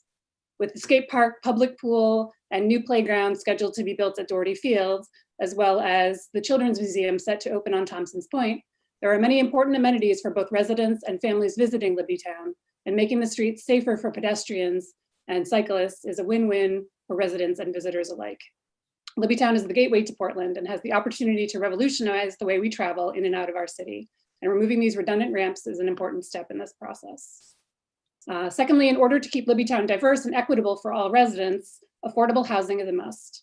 With new affordable and cooperative housing development set to be built at the former West School site, which is adjacent to the land currently occupied by two of the adult redundant ramps. The time is now to free up the almost 8 acres of developable land that they encroach upon. This land was originally home to people of poor and more racially diverse residents of Portland, and there is still a higher concentration of these groups along the 295 corridor. To free up this space for affordable housing is simply the right thing to do and will help reunite the two halves of Libbytown into a safer and more cohesive place to live. It will also be a small first step in dismantling systemic racism that segregates communities with zoning and highway development meant to exclude people of color from middle-class neighborhoods. Thank you again for hearing my testimony. I hope you will consider these issues along with the myriad other reasons why removing these ramps is a safe and appropriate thing to do. Thank you. Thank you, Ms. Morse. We appreciate your testimony. Are there questions from the committee? Seeing none, thank you again. Thank you. Next, we have Damon Yakovlev. Hope I did that name correctly. Welcome. Thank you, Senator Diamond, Representative Martin, members of the committee. My name is Damon Yakovlev, and I'm a certified planner. I'm speaking today on behalf of the Maine Association of Planners in support of LD 925. The Maine Association of Planners is a statewide organization of over 100 members. And we support this legislation, not only because the project, on its merits, follows the best practices in modern planning, but also because there's some issues of statewide importance here and an opportunity for the legislature to provide political leadership to lead us forward in embracing modern transportation designs, and also, as Mr. Milneal mentioned and others, you know, a better approach to asset management that would help us to achieve the highest and best use of our land use here in the state of Maine. So just to echo what some other people said, in terms of statewide importance, we have a lot of infrastructure like this in the state of Maine, where 1970s designs present high crash locations, inefficient uses, and where we had the Fore River Parkway built to modern standards at this location. We essentially have 9 ramps where 5 will do the job just as well, and open up land for development and much better uses to benefit the neighborhood and the state economy generally. We also certainly appreciate the reduced maintenance costs by removing assets that are not necessary. The improved safety that can be achieved here is extremely important for the public at large. And the economic development opportunities in a place where there are insufficient housing opportunities and a great need for that shouldn't be overlooked here. And finally, there's opportunities for neighborhood connectivity and achieving some environmental benefits that I think will have a lot of widespread support. So, you know, in short, I think the reason that we support this legislation is that it provides an opportunity for you, members of the committee, to provide the leadership that's needed here to help embrace modern designs, modern principles, and help move this forward. So we hope that this will provide an opportunity to create an example, a pilot for other areas of the state that can benefit from redesign and modernizations as well, where we have large highway projects built through urban neighborhoods. So thank you, appreciate your time, your consideration of this legislation, and I'm happy to answer any questions you may have. Well, we appreciate you being here and testifying. Are there questions from the committee? Seeing none. Thank you, sir. Thank you. The last proponent. Senator Diamond, I Yes? know that Senator Farren has joined us several minutes ago, and he's been awful quiet. I wonder if he'd like to introduce himself. What are you saying that I've been quiet, Mr. Chair Martin? Like that's unusual. Hello, I'm Senator Brad Farren for Senate District 3, which is the majority of Somerset County. Thank you. Thank you very much. We will now go to the last proponent, Tony Donovan of Portland. Good afternoon, Mr. Donovan. Mr. Donovan is not here. Not here. He So was, that- but That concludes our proponents. We have one opponent, Joyce Taylor of Department of Transportation. Good afternoon, Ms. Taylor. Welcome. Good afternoon, everyone. I'll jump right into it since we're on a clock. Senator Diamond, Representative Martin, distinguished members of the Joint Standing Committee on Transportation.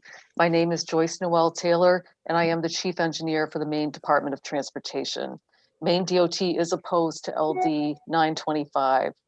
LD 925 requires Maine DOT to develop a plan by January 1st, 2023 to redevelop Exit 5 on Interstate 295 with the purpose of eliminating identified on and off ramps and prioritizing this land to be used for housing or other development. For informational purposes, Exit 5 on I-295 allows motorists to access both Congress Street and Fore River Parkway.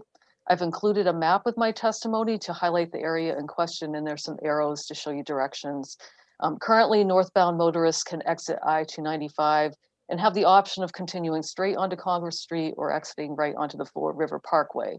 Southbound motorists also have 2 options. Exit 5B deposits vehicles directly onto Congress Street, and Exit 5A allows motorists to access Fore River Parkway. The Exit 5 discussion is not a new one. There have been past studies completed looking at the reconfiguration of the on and off ramps associated with this exit. The results of these studies show that any changes would both negatively impact traffic flow and present a potential safety hazard. Exit 5, like all Portland exits, is heavily used by commuters and residents daily. The average annual daily traffic count for Exit 5 northbound is roughly 5,800, 3,600 of these vehicles directly access Congress Street, while 2,200 enter onto Fore River Parkway. If the direct access to Congress Street from exit 5 northbound is removed, all traffic will be funneled to the Fore River Parkway, creating vehicle queuing problems. This would back up traffic significantly on the Fore River Parkway. It would also potentially create traffic congestion on the interstate. Southbound changes would create similar traffic congestion, as well as the strong likelihood of vehicles platooning or stacking up on the interstate, which would pose significant safety risks. The Congress Street Fore River Parkway intersection is one of the busiest in the area. The traffic at this intersection is 35,000 roughly. Removal of any ramps at exit 5 will result in the increase of traffic on the Fore River Parkway, further increasing the traffic counts at this busy intersection. The department is also concerned about vehicles weaving as they enter and exit I-295. Weaving is the action of merging in and out of free-flowing traffic, and it occurs as motorists attempt to enter and exit the interstate. If we remove one of these access points, weaving becomes prevalent and poses a significant safety hazard. The stretch of I-295 is one of the most heavily congested roads in the state. Eliminating any exit 5 ramps will force all traffic to enter and exit the system on fewer ramps, making traffic flows more concentrated. This will have significant traffic implications. Simply said, when I-295 is operating at capacity in the vicinity of exit 5, every ramp asset you have at that interchange contributes to the safety and efficiency of the highway. Any changes will also impact secondary roadways and neighborhoods in the vicinity of exit 5. It is for these reasons that Maine DOT opposes LD 925 and urges the committee to vote against the legislation. Thank you, and I'm happy to answer any of your questions. Thank you very much, Ms. Taylor, for being with us today. A question, Senator Farren. Thank you. Seeing as how Chairman Martin called me out, I figured I had to add something to the discussion. So thank you, Joyce, for being here. And I think I know the answer from your testimony, but we've heard from previous testimony the term redundant with some of these ramps. In your professional opinion as the chief engineer for Maine Department of Transportation, would you consider any of these ramps redundant? I wouldn't. Traffic has changed since those past studies were done. It has increased, and we do need all of those ramps. Redundant in engineering world doesn't mean useless. They can still be useful.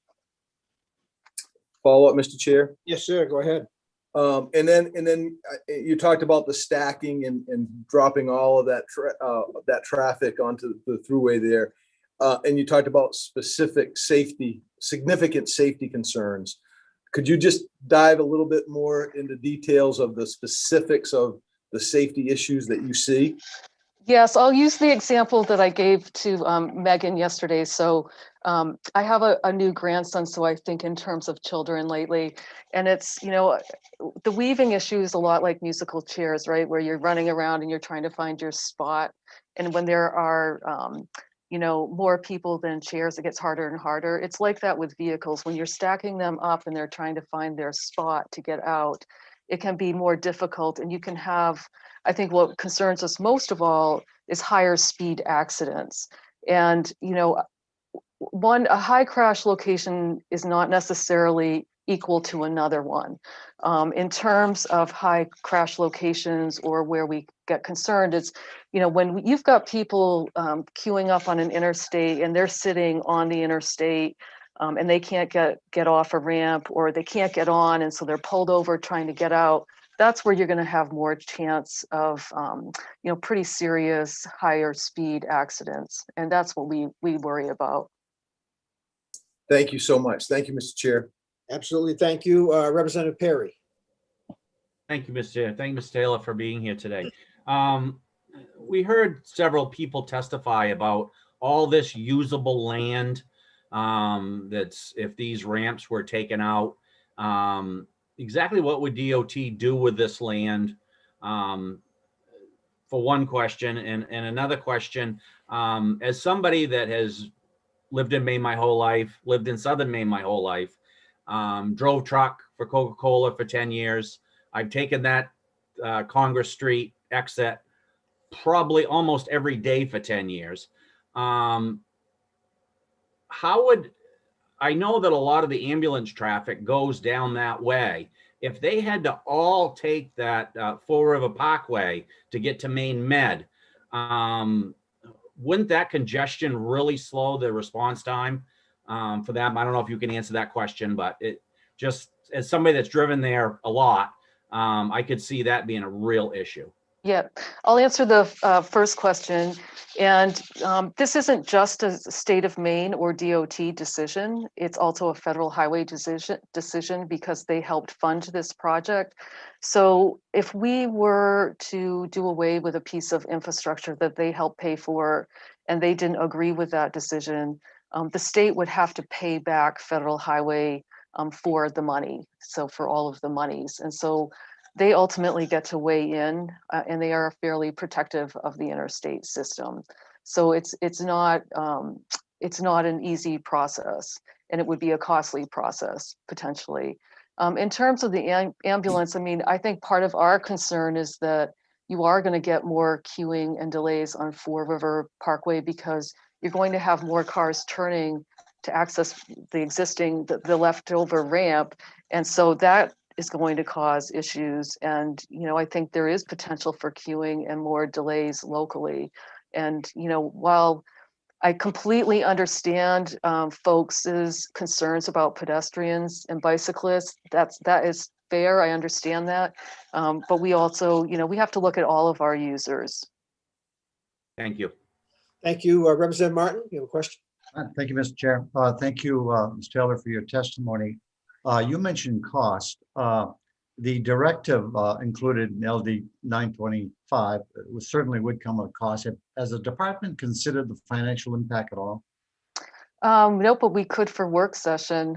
I don't think we have it yet, but you know, that project, actually, I think we first started working on that project in 2005 because I have a poster on my wall. So I went over and looked at the date. But yeah, I mean, at the time it was millions of dollars. So, you know, it's a costly endeavor. And I think, you know, I would just say that we did disagree with some of the study results that came out that folks are referring to. That study implied that there were not going to be any traffic impacts, and we disagreed at the time, and we continue to. Thank you. Thank you for that. Would be helpful at the work session if you could provide that, Ms. Taylor. Thank you. Are there other questions from the committee? Seeing none, thank you very much. That concludes the registered testimony for LD 925. We'll close the public hearing. We'll now, moving right along, open the public hearing on LD 1271. LD 1271, an act to improve access to automobile insurance and employment by clarifying driving records, presented by Representative Arata from New Gloucester. Good afternoon and welcome. Good afternoon, Senator Diamond and Representative Martin and esteemed members of the Committee on Transportation. My name is Amy Arata, and it's my pleasure to present LD 1271 to you. Maine is unique in that it requires a provisional license for newly licensed drivers, lasting 2 years for those under age 21 and 1 year for those over age 21. When a person has a provisional license, any moving violation results in an automatic license suspension. Let me be clear that this bill does not change the provisional license law. This bill merely directs the Secretary of State's office to change the driving record in the motor vehicle report from a quote, suspension due to a provisional license to the underlying violation that caused the suspension after the license suspension is over. LD 1271 is necessary because a record of suspension due to provisional license results in confusion, making employers and insurers believe that the driver acted extremely irresponsibly and recklessly, especially when a person moves out of state and deals with those who are unfamiliar with Maine law. This is what Justia.com says about license suspensions in various states. Quote, in some states, a moving violation generally counts as 1 point unless it involved excessive speed, in which case it counts as 2 points. A license suspension can result if a driver receives 4 points in 1 year, 6 points in 2 years, or 8 points in 3 years. Under a different system that's used in other states, a driver's license can be suspended if they receive 12 points in 3 years. Violations in these states usually count as 2 points unless they're significant, in which case they can range from 3 to 5 points. Some examples of violations that can lead to extra points include excessive speeding or running a red light, end quote. So as you can see, repeat violations or extremely bad behavior is usually required for a license suspension. When an out-of-state employer or insurer sees the word suspension on a driving record, they naturally assume that the worst about the driver. I became aware of this issue when my son moved to Texas and tried to get insurance. He was rejected by several insurers, including AAA, and some agreed to insure him but required premiums of more than his car was worth. This was because he had a speeding ticket at age 16. He was told that the record said that his license had been suspended. So I asked Patriot Insurance in Yarmouth about this issue, and a supervisor there, who has worked in other states, confirmed that they often don't understand Maine's provisional license law and consider a suspension as bad as it is in their state. Many employers also check the driving records of candidates. You may hear a testimony from a legislator who experienced a problem gaining employment due to this very issue. I'll leave it to that person to tell their own story if they choose, because I was told that it was an embarrassing experience for this person. My son has a supportive family and will be just fine. But what of those who don't have such support? This could be devastating for young people or newly licensed immigrants from low-income families who are just starting out on their own. When the legislature enacted the provisional license law, I don't for a moment believe that it was their intent to take away job opportunities or make insurance prohibitively expensive for years after a simple moving violation. Passing LD 1271 will correct an unintended consequence, an unintended injustice, while still keeping Maine roads safe. Thank you for your consideration, and I'm happy to answer questions. Thank you very much. Appreciate that interesting testimony. Are there questions from the committee? Seeing none, thank you very much again. Thank you. The other person who has registered, there are no opponents, is the neither for nor against, and that's Linda Grant. Good afternoon. Excuse me, I think I skipped one, my error. There is one in support, is David Arata. Welcome. Senator Diamond, Representative Martin, members of the Transportation Committee. My name is David Arata. I'm here to testify in support of LD 1271, an act to improve access to automobile insurance and employment by clarifying driving records. This bill is necessary to prevent unintended consequences within Maine's current graduated driver's licensing program. Currently, any moving traffic violation, such as a speeding ticket or the carrying of passengers unrelated to the driver within the first 270 days of a minor's driver's license being obtained, results in a license suspension that stays on the driver's record. In Maine, with states and similar laws, this is a simple justice. However, insurance companies in states outside of Maine don't just see the speeding ticket, they see a license suspension without clarification as to the cause. This causes many insurance companies to either charge insanely high rates, that can be over $250 a month, or to reject the customer outright. This has been the case for me, as during my intermediate license period, I received a minor speeding ticket where the fine was nothing compared to the multiplied car insurance rate I still pay every month when living in Texas for higher education. When insurance companies outside of Maine see a license suspension on a record, they think the worst and can jump to conclusions such as extreme criminal speeding or even DUIs.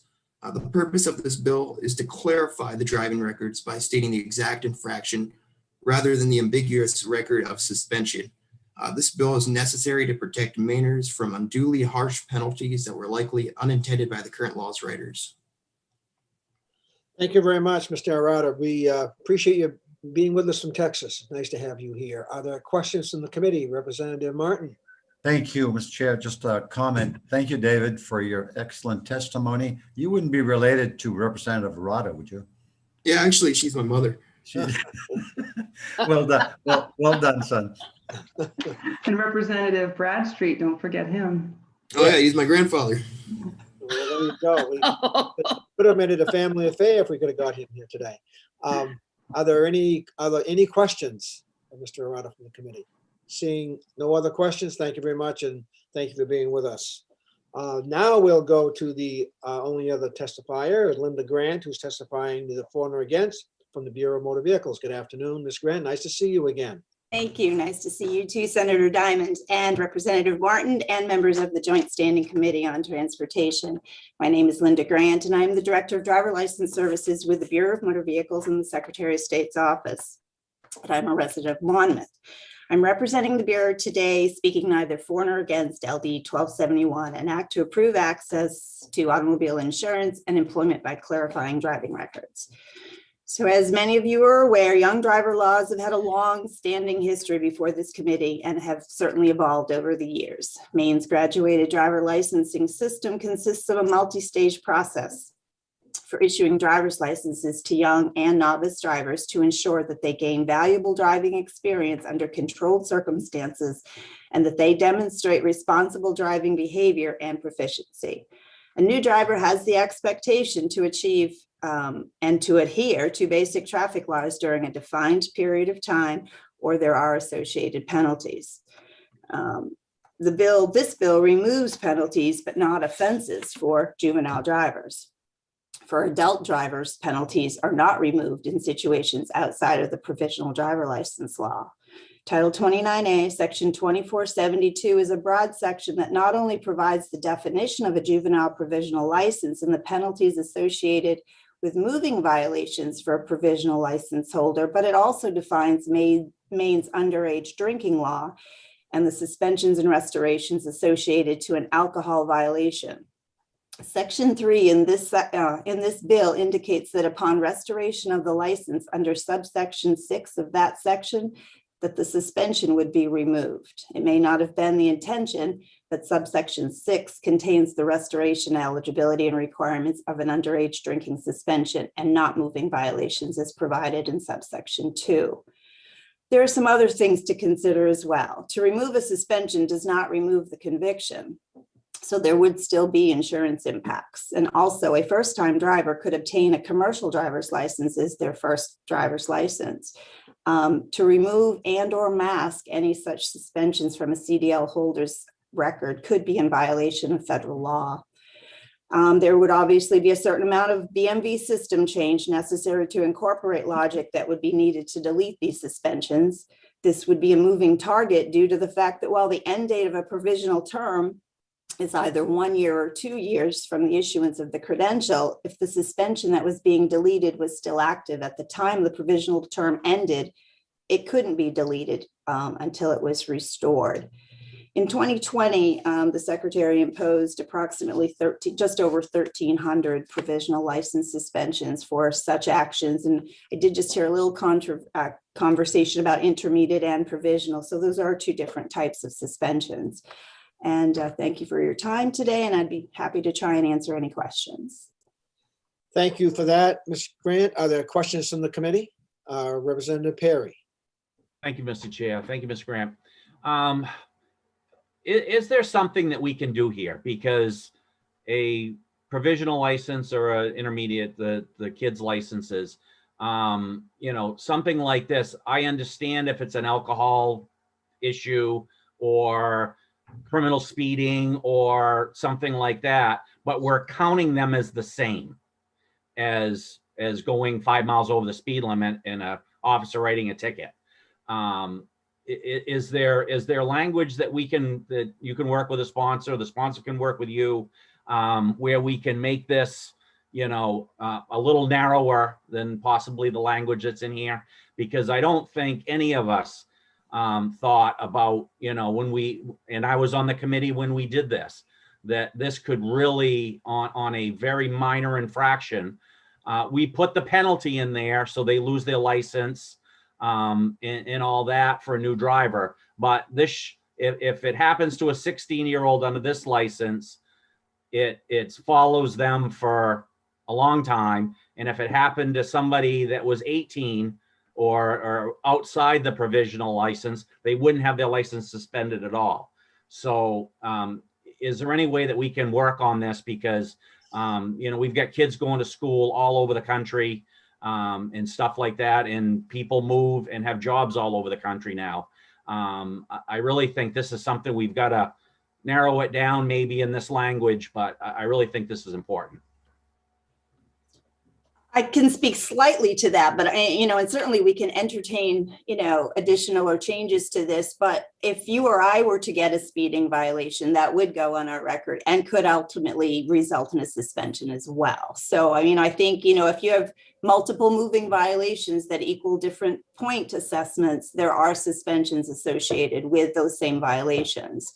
So while it may be called a provisional suspension in one area, it would be called a demerit point suspension in another. So there are consequences for all of us. Right, but if under a provisional license, it's a one strike and you're out. For us, it's not a one strike and you're out. And the cost for insurances and the cost, I think there's something, maybe we can't do how the bill's written, but I'm looking for these instances, for these young people, that we're not hurting them so much for the next 10 years that versus somebody that's 18 or outside the provisional isn't getting hit the same way on minor infractions. There's got to be something we can do, because it's not the same for all of us. So I really hope there's something we can work on here on this, because I think we should do something. What we can do is maybe we can encourage the sponsor and Department of Bureau of Motor Vehicles to get together between now and work session and see if there is a way to work on that. Thank you. Are there other questions? Representative Williams. Yes, thank you, Mr. Chair. Ms. Grant, you did mention federal law. And so prior to the work session, would you perhaps ask the AG's office to give you a memo or something about how federal law may or may not impact us making the department making changes on that? This would fall under the Federal Motor Carrier. These are the guidelines, that fall under that. So I can check with the AG's office, certainly. It'd be just nice to have a memo or something about that. Thank you. Thank you for that. Yes, Representative Perry. Yeah, just a follow-up, Mr. Chair. Federal Motor Carrier and CDL licenses can be written in this, that this isn't affected, because that's a total different thing than what we're talking about here with a provisional license. You don't get a provisional CDL. You're getting an actual CDL license. And those have all federal requirements that go into that. So, that can be another line, that this doesn't affect CDL licenses in any way. Thank you. We'll do the request for sure and see what we can get. Other questions from the committee? Seeing none, thank you very much. That concludes the registered testifiers on LD 1271. So we'll now bring that public hearing to a close and open up LD 1372. An act to collect data to assess the need and plan for noise abatement by the Maine Turnpike Authority, presented by Representative Babbage of Kennebunk. Good afternoon and welcome, Representative Babbage. Yes, how do you do? Thank you for having me on. It's been interesting. I caught the last part of this.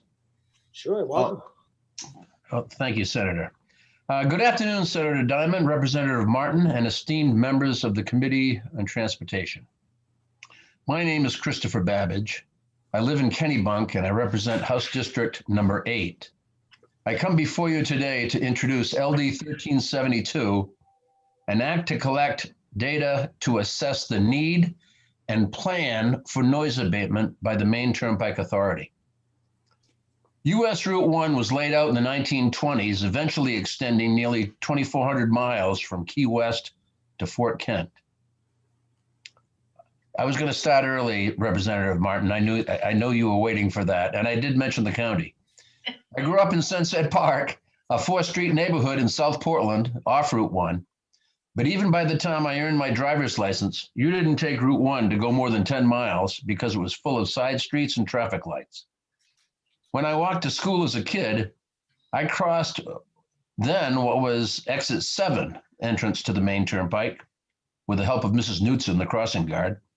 When I had my license, driving to Auburn at 5 a.m. on a ski trip north, or I had an old 59 Ford, or on the less frequent trip to Kittery on a trip to Boston, the main turnpike was the only real choice.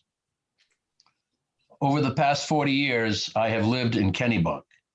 From May to October, if you want to leave Kennebunk, you should take the toll road because Route 1's traffic can slow things to a crawl.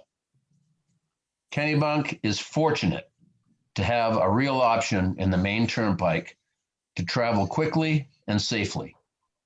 My point in all of this is that for most of my life, the turnpike has been my neighbor, except for my 8 years in Greenville. If I ever went anywhere out of town, I paid a turnpike toll. The main turnpike is not only a transportation corridor, but it is the economic lifeline of the state of Maine. It not only takes my toll, but it is an important revenue stream because it takes the toll money of the great majority of Maine's 37 million tourists. And in recent years, it has hosted 75 to 90 million vehicles each year. Plus, the main turnpike has had its own bonding authority. What potential liabilities come with being a neighbor of the turnpike? A potential concern for public safety, I suppose, particularly an accident involving hazardous materials, would be one. The two others that are the state's business are pollution, air pollution, and noise pollution. LD 1372 is a bill to gather facts in order to be able to assess the latter. Many middle-class folks in my town who can't afford a place closer to the ocean live near the turnpike. Developers of subdivisions and congregate housing find land nearer the turnpike more available. I live about a half mile from the turnpike.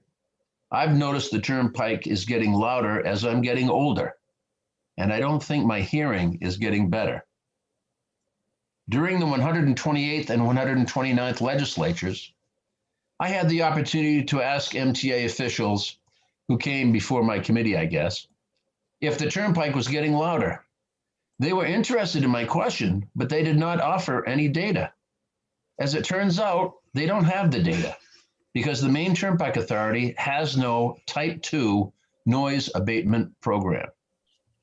The Federal Highway Administration requires Type 1 noise abatement policies regarding special construction projects. Type 2 noise abatement programs to address increasing highway noise are not required, but many states have adopted them both for their DOT and their turnpikes. For a Type 2 project to be eligible for federal aid funding, the highway agency must develop and implement a Type 2 program in accordance with subsection 772.7E, according to Vermont's DOT website. I think that's a federal citation for feasible and reasonable standards. Although the main turnpike was paid for, with quotations, 40 years ago, the people in the communities through which it was built have been paying tolls for nearly 75 years. Their quality of life is deserving of an MTA mitigation expenditure if one is deemed reasonable and feasible. Massachusetts has a Type 2 program, both for its DOT and turnpike. Rhode Island has a Type 2 program. Connecticut has a Type 2 program. To my knowledge, Vermont does not. New Hampshire passed a program in 2016 and implemented a data collection plan in 2017.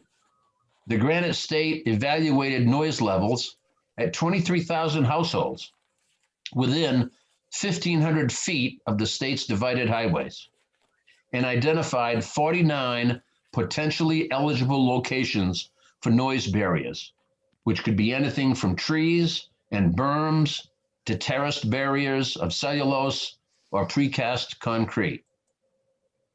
LD 1372, if passed, would require collection of noise data within 1,500 feet of the Turnpike roadway or service plaza in areas where there is a concentration of residential housing or a public health facility. That data must be reported to this committee of jurisdiction by December 1st, 2022, and annually thereafter. Section 5 of the bill goes to the next step and directs the MTA to submit to this committee no later than February 2nd, 2023, a plan for a noise abatement program, type 2 in the federal lingo, including procedures, noise thresholds, noise mitigation options consistent with the U.S. Department of Transportation Federal Highway Administration regulations, with criteria set by major substantive rules for assessing the reasonableness and feasibility of noise abatement measures. This is a good and reasonable bill. Section 5 is the bigger ask. And if you must, you could delay the abatement process implementation 2 years to see additional data. But remember, this bill requires no unreasonable abatement measures. I leave that to the experts to determine over time with your oversight as committee of jurisdiction. When I first wrote the bill, I looked over a lot of different states' abatement programs and actually set up kind of a model. But then I said, you know, this decision as to setting a threshold and so forth should be left to the experts. And so I simplified this bill to only gather data, and then Section 5 is the procedure by which a plan should come up and be presented to the committee. It appears the Maine Turnpike Authority may not want a type 2 mitigation plan. If they did, I expect they would have one. But their website explains that they do not. I've noticed in my 6 terms in the legislature that legislators and state agencies, including quasi-independent state agencies, tend to want to try to put out fires one at a time in as much of an informal process as possible, rather than establish a threshold and treat everybody equally. Our job as state regulators, looking out for Maine citizens, as I see it, is to be sure that the little guy is looked after before he gets to the point of having to, quote, fight City Hall, unquote, or in this case, complain to the Turnpike Authority or to us as legislators. What I am asking as part of LD 1372 is that the Maine Turnpike Authority be a good neighbor, keeping track of how its facility affects adjacent neighbors. Is there a problem with noise? At least we should collect the data to know the answer, and if yes, where there is a problem. 4 other New England states have already done that. Even after identifying a problem, if a plan is adopted according to the federal rules as specified in Section 5 of the bill, there are significant hurdles to overcome in order to qualify as reasonable and feasible remedies. But if a location does qualify, the MTA should first know it, and second, keep mitigation measures in mind for future planning. Traffic noise can be annoying, but it can also interfere with everyday activities like sleeping, having a conversation, or just relaxing, affecting quality of life. I want to say those words again. Everyday activities like sleeping, having a conversation, or just relaxing. Those are not my words. Those are off the website of the Massachusetts DOT. They get it. They're acknowledging that that their highways could actually affect the quality of life of the people that live next to them. And so they're keeping an eye on that. And that's all that I'm asking. I have included 3 documents in the portal that tell you a little bit about other states and what they've done. 3 pages, that's all. I want to thank each of the co-sponsors, each who have constituents living next to the Turnpike. And I appreciate your time and ask that you vote ought to pass on LD 1372. Thank you very much for hearing me today. Thank you, Representative Babbage. Appreciate that. Just a quick question. Have you asked the Turnpike to collect data? I asked them for the data when it came time. This is my 4th term, Senator Diamond. I was just thinking it's unusual that you and I have never served on the same committee. I guess bicentennial might qualify for that. But being my 4th term in December, when we were talking about this doesn't come from a grievance. Although on my walks, when I have walked to communities closer to the Turnpike, I have noticed that I think, gee, it must affect their quality of life. And so I have asked the Turnpike. I've talked with Aaron Courtney. I've talked with Turnpike folks about the fact that they do. I've talked with MDOT. The fact that they do measure noise for type 1 noise abatement, which is when they have a special construction project.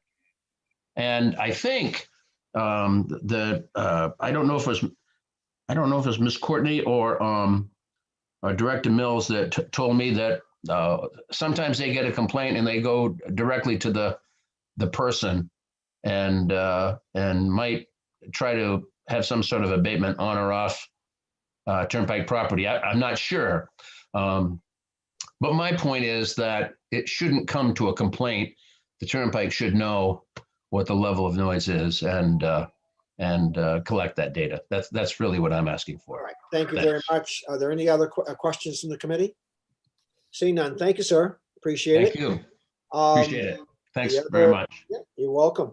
The only registered testifier is in opposition is Director Peter Mills, Maine Turnpike Authority. Good afternoon, Mr. I'll stay up here. Yes, can you hear me? Sure can. Okay, good. I live on State Street during the week in a house that was built in 1831, along with about 10 other structures that were built at the same time. There were probably 80 apartments and condos on that street. And as I said in my printed testimony, I think the main concern when these structures were built was how to get the manure out from in between the cobblestones. Since then, it has become Route 77 and is the major thoroughfare for anybody that wants to get home to South Portland and Cape Elizabeth in time for cocktails. In the middle of the night, or at any time, frankly, there are numerous visits by the fire department and the ambulance service to the nursing home across the street with sirens blasting. And then around 3:30 or 4 in the a.m., the seagulls come in, and particularly on trash day with a great deal of excitement. And I bought that place. I bought that condo years ago. And I'm very happy living there, even with the windows open to let the sea breeze in. I don't know, we've put up with it. I can almost guarantee you there's no place that we would study on the Turnpike that would produce a noise reading as extensive as the one that is outside my bedroom window. So the thing about the Turnpike, and the Maine Turnpike in particular, is that it was laid out back, much of it was laid out back in 1946 and 47, and then later in 1955. I just was reading some of we're having a 75th anniversary coming up soon, and I was reading some of the minutes of the board meetings from 1946. It was quite remarkable that they were able to buy land in those days for $100 an acre in Kittery, York, Wells, Kennebunk, Ogunquit. I mean, they came right up through, and they were buying farmland, and they bought a lot of it. And our policy today, unlike other states, is to buy what we need in order to provide a decent buffer from all of the impacts of the Turnpike, whether it be noise or possibly air pollution or other things, or the visible impacts. And so the width of the right-of-way is the first measure of protection against sound disturbances. And indeed, if you remember from high school physics, and I can just barely remember, that the intensity of sound diminishes with the square of the distance. So the more distance you can put between yourself And anybody hearing it or listening to it, the more effective it is in many ways than any other measure you can take to mitigate noise. These noise walls, and we see them in other states, we only have one in Maine. The price of that noise wall, the DOT and federal money paid for it, and they paid for it because they needed to put I-295 in a very narrow pathway leading between Long Creek on the one side and a well-developed residential subdivision on the south side. And to get through there and not be terribly disturbing to all those people in the houses, they put up a 10-foot high or a 12-foot high, it varies in height, noise wall that's 3,000 feet long, and it cost them Danny Shaw and Johnny Shaw built it for $5.3 million. And someday they will come back, or their kids will, and they'll rebuild it because these things need maintenance from time to time. And Excuse me, sometimes- Director Mills. Yes, sir. We are 3 maintaining, minutes? we are maintaining a 3-minute clock. You've got about. Okay, a I will minute left. quit. So if you could direct your comments as to why the MTA opposes this particular piece of Well, legislation. because it's unnecessary. Of all the states in the union that shouldn't have to be, if they're going to do it for the turnpike, you've got I-295 that goes right through some municipalities and is subject to the federal rules, as we are. And there are streets everywhere, towns everywhere that have traffic. Route 1 has this problem in spades. We present less of a noise problem. The turnpike itself presents less of a noise problem than many of the other streets and highways in the state. If you want to adopt a policy to measure how much the sound travels from different streets and roads and thoroughfares, do it for the whole state. I suggest there'll be a fiscal note, but we're going to provide your analyst with a lot of nationwide information on this issue. We do follow it closely. And when we get a complaint about noise affecting a particular person or house or business, we go out and meet with them, and we try to establish whether there's anything we can do regardless of the intensity of the sound. If it's bothering somebody, if there's a way of mitigating it with trees or a berm or something like that, we often do reach out and do mitigations just to suit the people that are living there, and not without a formal study. Frankly, we've got a very good record on this issue. We're proud of it, and I'd be happy to answer more questions at the work session. Thank you, Director Mills, for that. And yes, we would like to see that information, and especially the fiscal note that for the work session. Are there questions from the committee? Seeing none, thank you, sir. That concludes the testimony on LD 1372. We'll now close the public hearing on that bill.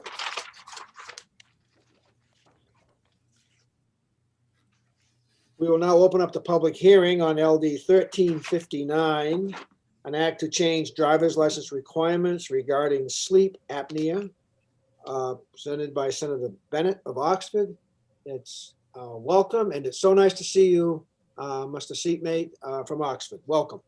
Nice to see you, Senator Diamond, as well. It's great to be before the Transportation Committee. I am Senator Diamond, Representative Martin, esteemed members of the committee. I am Rick Bennett. I live in Oxford, and I have the honor of representing 13 beautiful towns in the foothills and lakes region of Western Maine in the Senate. And I'm pleased to present LD 1359 as described relating to driver's licenses and sleep apnea. This legislation stems from my correspondence with a constituent of mine. He moved to Maine from New Hampshire. And when transferring his license, he indicated on the form that he had sleep apnea. He had been diagnosed with the condition 2.5 years prior, and though he had tried a CPAP machine, which is you may know about, he found using it made it even more difficult for him to sleep at night. Because of my constituent's apnea hypopnea index, the AHI, is above 15, and he's unable to use a CPAP, his license ended up being suspended. This is despite the fact that my constituent's Epworth sleepiness score, the test that determines daytime drowsiness, was actually completely normal.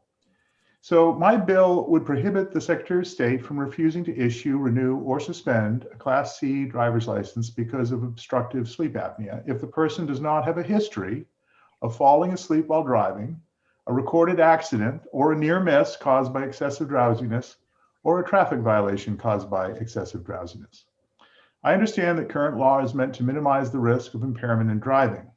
However, I don't think it allows for enough consideration of circumstances. Use of a CPAP machine, especially for patients that require a full face mask due to mouth breathing, can be uncomfortable and challenging, causing some to even get even less sleep when using the machine. And should both the doctor and the patient determine use of the machine is not beneficial, the state of Maine should not, in my opinion, mandate it in order to obtain a license. Furthermore, a person with a clean driving record should not be found ineligible because of a condition that doesn't affect their daytime drowsiness. It's as simple as that. I thank the committee for your consideration of this bill and be pleased to answer any questions. Thank you, Senator Bennett. We appreciate that. Are there questions from the committee? Thank you very much. Thank you. Appreciate your time. Next, as a proponent is Ken Capron of Portland. Good afternoon. Welcome. He's almost there. Almost, okay. There he is. Are you waiting for me? Yep, we're all set to go. Thank you. Welcome. Hey, Ken Capron, Portland, Maine. I am a sufferer of sleep apnea and recently became intimately involved with this rule and lost my driver's license unexpectedly.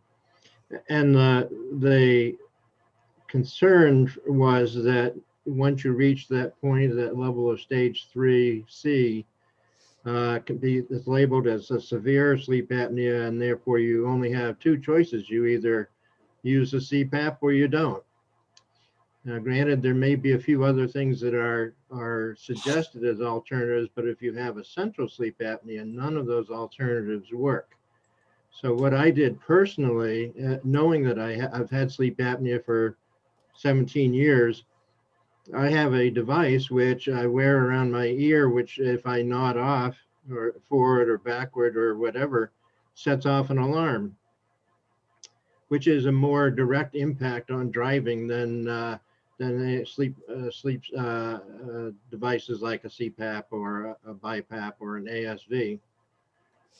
So I'm kind of caught between a rock and a hard place. I've been driving for 54 years and have had no sleepiness or drowsiness related incidents.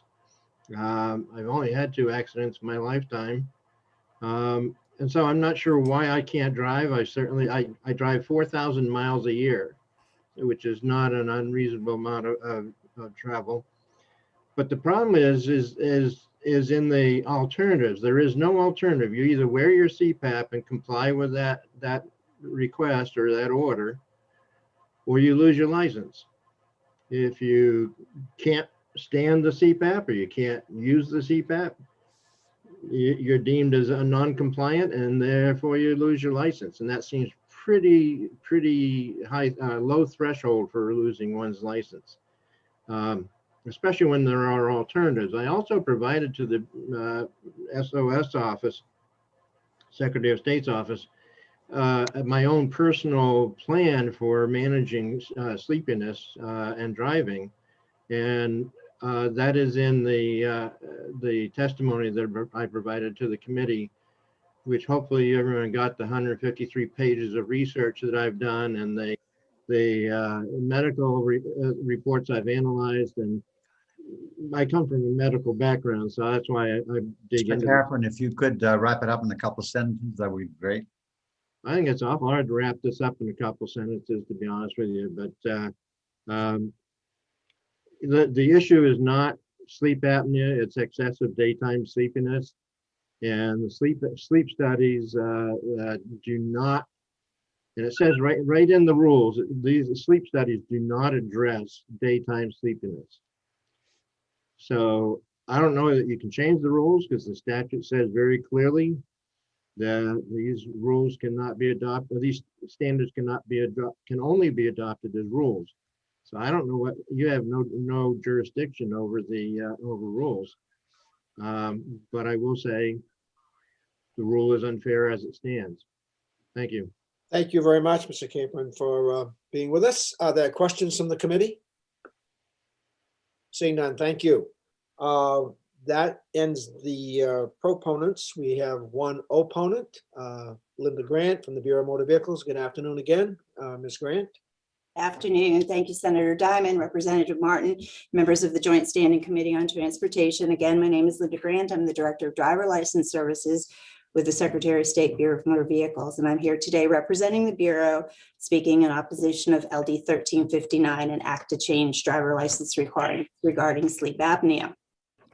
This bill causes concerns as it appears to bring a specific medical condition into statute and to provide an accommodation for driving if someone does not meet established criteria for the condition of obstructive sleep apnea.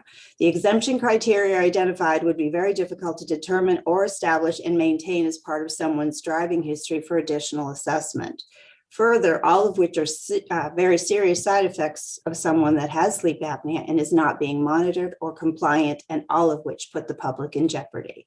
Driver sleepiness is a major cause of motor vehicle crashes, and it's important to recognize that excessive daytime sleepiness and crash risk may not correlate with the severity of the sleep apnea. And there's a study noted in that testimony. I can't read all of this in 3 minutes, so I'm going to skip a little bit. So currently, Title 29A provides for a body of medical professionals that serve the Secretary of State in an advisory capacity and who are charged with developing written medical and vision standards, all related to operators licensing. These standards are outlined in Chapter 3, Physical, Emotional, and Mental Competence to Operate a Motor Vehicle, which we refer to as the FAP. These rules establish a reporting system that requires a person to submit medical information to the Secretary of State and provides medical professionals with guidance for the submission of such information. As noted in the statute, these standards may not be adopted by rule.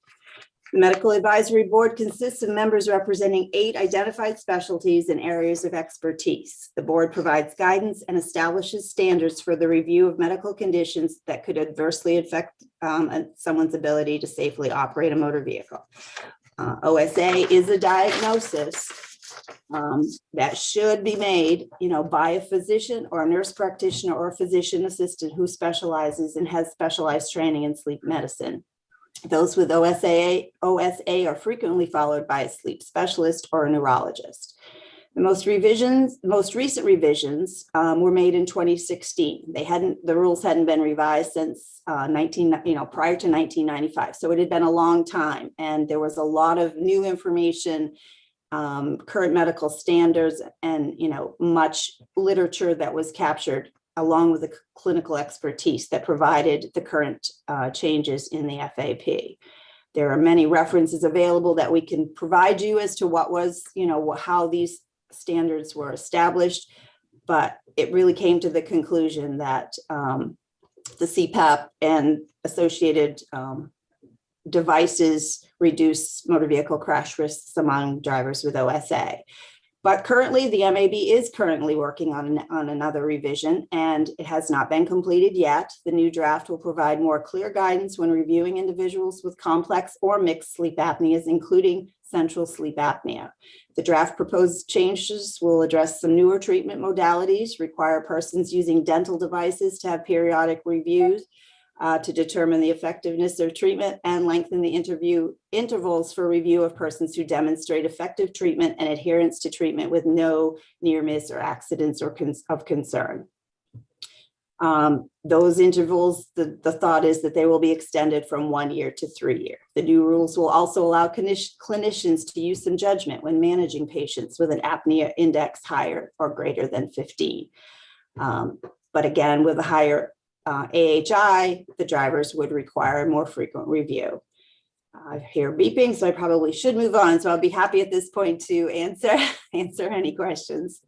Thank you very much, Ms. Grant. Just a quick question. The Medical Advisory Board was created for the purpose of what you've just described in terms of looking at medical issues, but also when we first started out, they would review specific legislation from time to time. Did the board actually look at this issue as a piece of legislation? in the current form as it's been presented? Yes. Okay. Yes, we've had those with the expertise that this is their field have reviewed it. Thank you very much. Other questions from the committee? Seeing none, thank you very much. Thank you. That will conclude the testimony on LD 1359, and we'll close the public hearing.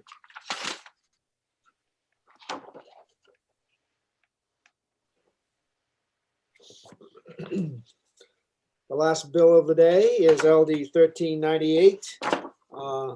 This is an act to change the driver's license requirements for obstructive sleep apnea, presented by Representative Wadsworth of Hiram. Good afternoon and welcome, Representative Wadsworth. Hello, Senator Diamond. Just real quick before I started, David Lynch is the constituent that Senator Bennett and I have in common, and he wanted to testify on that bill, and I think he just got skipped. Can the clerk tell us if he's... Well, he's on your list to be... Okay. Yes, so you're all set. Just wanted to ensure he'll be able to testify. Thank you very much. He will, for sure. All right. Senator Diamond, Representative Martin, members of the Joint Standing Committee on Transportation. My name is Nathan Wadsworth, and I represent the towns of Hiram, Porter, Brownfield, Freiburg, and Lovell. I'm here today to present LD 1398, an act to change driver's license requirements for obstructive sleep apnea. This bill was brought forward by a constituent of mine who moved from New Hampshire to Maine and was threatened immediately with a driver's license suspension for not wearing a CPAP machine. Secretary of State and the Maine Bureau of Motor Vehicles Medical Review section closely monitoring the medical treatment compliance of Maine residents that have not violated any laws and have safe driving record is both a significant violation of privacy and extreme government overreach. That was the reason why I took this bill on. Current rules created by the medical review section of the Maine Bureau of Motor Vehicles and approved by Maine Secretary of State require the refusal to issue or to renew a Class C driver's license and to suspend a Class C driver's license that has already been issued if the driver has been diagnosed with obstructive sleep apnea and is non-responsive or non-adherent to therapy, as defined by Maine's functional ability profile. Specifically, a driver is deemed non-responsive or non-adherent to therapy if they have 15 or more obstructive events per hour during sleep. If the driver requires use of a CPAP machine to reduce his or her obstructive events per hour to less than 15, then the driver is required to use the CPAP machine successfully for at least 4 hours a night, 70% of the time. Current rules require the refusal to issue or to renew a Class C driver's license and to suspend an already issued Class C driver's license for all Maine drivers that are not non-compliant and non-adherent. The use of CPAP, especially for patients that require a full face mask due to mouth breathing, can be extremely uncomfortable and challenging. Due to the extreme discomfort of a CPAP machine, some patients get even less sleep when using a machine due to the inability to fall asleep or frequently waking up throughout the night. Further, doctors often advise patients with sinus symptoms, congestion, coughing, sore throats caused by cold and other viruses to take a break from using their CPAP machine until their condition clears to avoid exacerbating the symptoms. Consequently, many patients with obstructive sleep apnea struggle to use CPAP successfully. The decision about whether to use the CPAP for patients diagnosed with obstructive sleep apnea should be left up to a doctor and patient. It should not be mandated by state government to avoid suspension of his Class C driver's license. A person's driver's license should be suspended if that person has an unsafe driving record, traffic violations, accidents, near misses, or history of falling asleep behind the wheel. A person's driver's license should not be suspended solely for not successfully using a CPAP. While many states, including Maine, require holders of a commercial driver's license to successfully treat obstructive sleep apnea, this requirement makes sense because these drivers are driving large trucks, buses, or other large commercial vehicles for many hours during the day. In contrast, a driver with a Class C driver's license just has a standard driver's license, which is required to drive a car, much like Ken Capron that we just heard, and his 4,000 miles a year. Sleep apnea is not narcolepsy, and patients with sleep apnea do not typically fall asleep behind the wheel while driving. Most people that snore loudly while sleeping suffer from sleep apnea. According to Maine's Bureau of Motor Vehicles Medical Review section, it's estimated that 25% of adults, men in the United States, suffer from sleep apnea. Although for many folks, their sleep apnea has never been diagnosed and therefore remains untreated. As more Mainers learn that a diagnosis of sleep apnea will cause them to be closely monitored for treatment compliance by Maine Bureau of Motor Vehicles Medical Review Section for the rest of their lives if they continue to hold a Maine driver's license, many Mainers will likely to avoid completing the necessary sleep study to obtain a diagnosis of sleep apnea. If a Mainer does not complete the necessary sleep study to obtain this diagnosis, then the Mainer can avoid government monitoring and will have a much lower risk of having their driver's license suspended. In short, the current rules create the unintended consequence of discouraging Mainers from obtaining a diagnosis of and treatment for sleep apnea. I thank you for your time.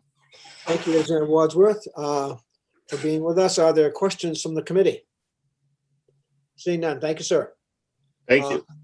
Speaking as a proponent, Ken Capron from Portland, Maine. Good afternoon and welcome again. Is he with us? Coming. Oh, yes. Welcome, Mr. Capron. I'm back. You're back. Wow, let me pick up where I left off. Just want to point to the rules, and I work with just the rules that the department has at this point. In section 3 of the rules on degree of impairment, it identifies C, severe, as being conditions that preclude the safe operation of a motor vehicle. I don't believe that untreated sleep apnea of any form it precludes the safe operation of a motor vehicle. In fact, later on in the same rules under obstructive sleep apnea, the rules say this: it is important to recognize that excessive daytime sleepiness and crash risk may not correlate with the severity of sleep apnea. This is their own words. A recent study demonstrated that increased risk of motor vehicle crashes is present in those with mild obstructive sleep apnea, as well as those with severe sleep apnea. And I want to point out under their section on narcolepsy, a medium severity, predictable mild cataplexy controlled with behavioral strategies and medication measured by an ESS-8, an Epworth sleepiness study, and consistent use of medications and behavioral strategies will get you your driver's license. So if I had catalepsy instead of a sleep apnea, and I would qualify for medical and behavioral strategies to interdict, and that would negate my need to lose my license. I don't have narcolepsy. I have sleep apnea, which most of it is central sleep apnea, which is not something I can control. And the CPAP device I'd have to use is like sucking on a football inflator or a tire inflator. It really puts a lot of pressure into your lungs because central sleep apnea is so hard to control.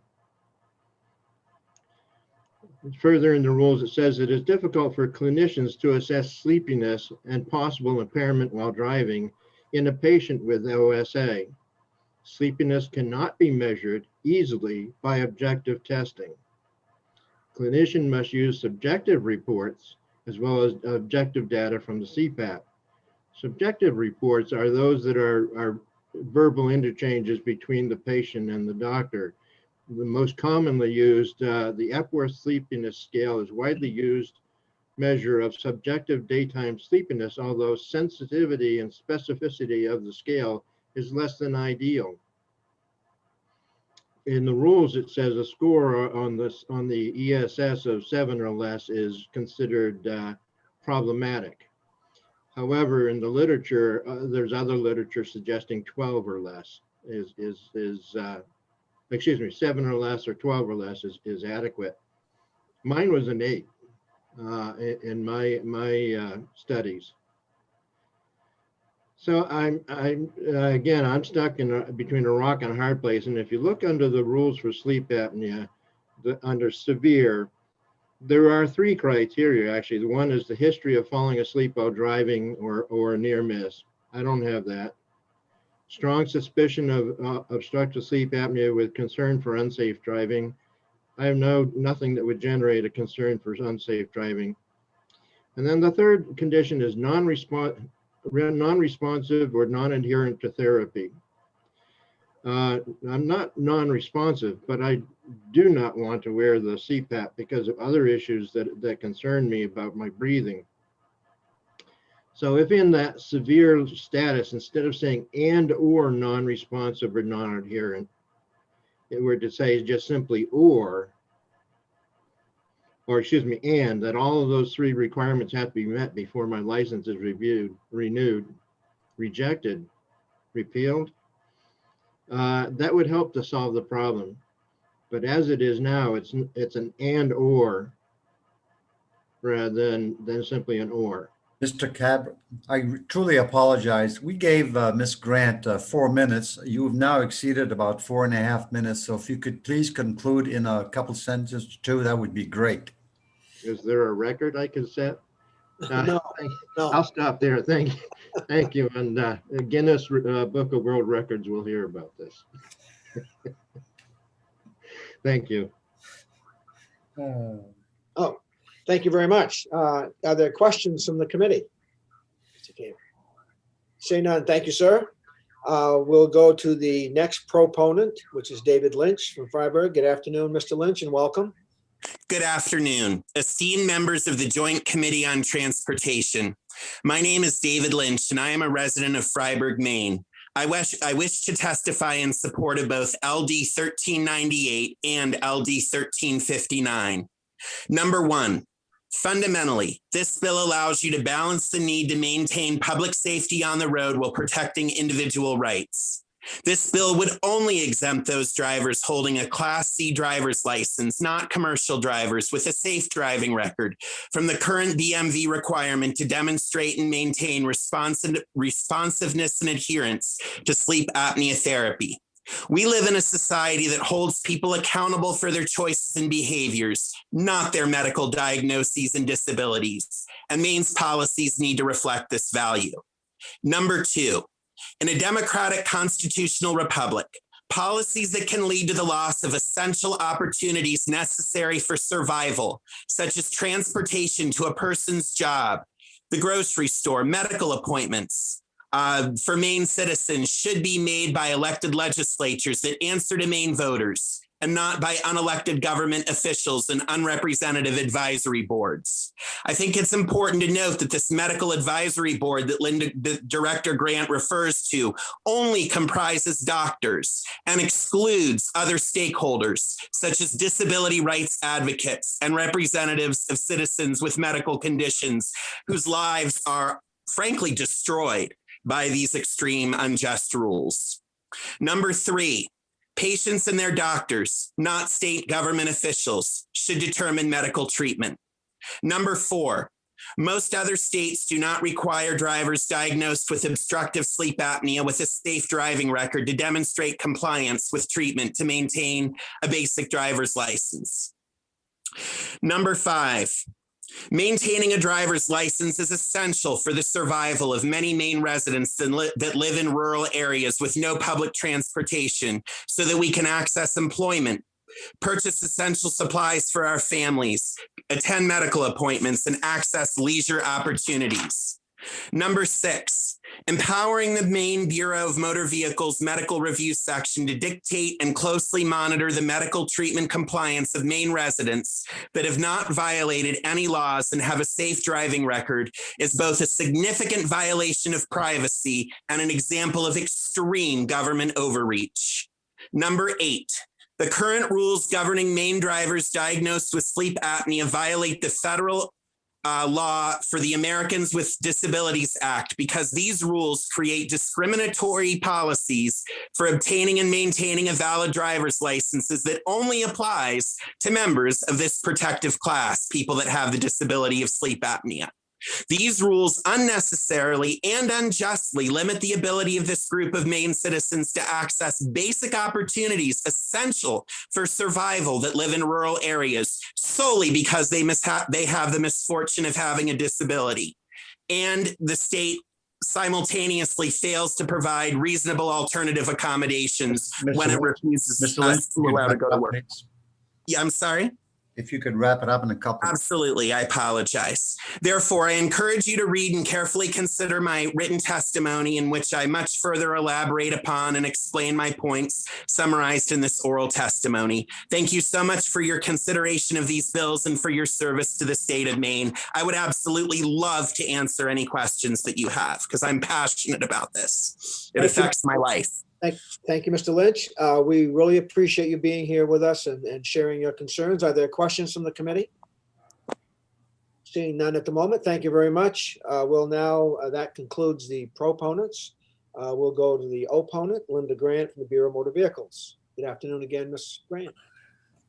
Thank you, Senator Diamond, Representative Martin, and members of the Joint Standing Committee on Transportation. Again, my name is Linda Grant, and I probably just want to stress that my testimony for this bill is exactly the same and replicates the previous bill. So I can't imagine that you probably want to hear it again. But we do want to just point out the facts that there are standards, and this is not, the only condition, even with other types of there's many conditions, I guess I should say, on like your driver's license applications that, are required. Plus, if you know or are aware of things that might impact your driving. So this isn't the only type of condition that may have to be reviewed, but there is very specific criteria for sleep apnea. Thank you. Thank you. And are there any, in your mind, anything significantly different between the two bills? Are there any differences at all? No. Thank you very much. Representative Martin. Question. Thank you, Ms. Grant, for your testimony. Thank you, Mr. Chair.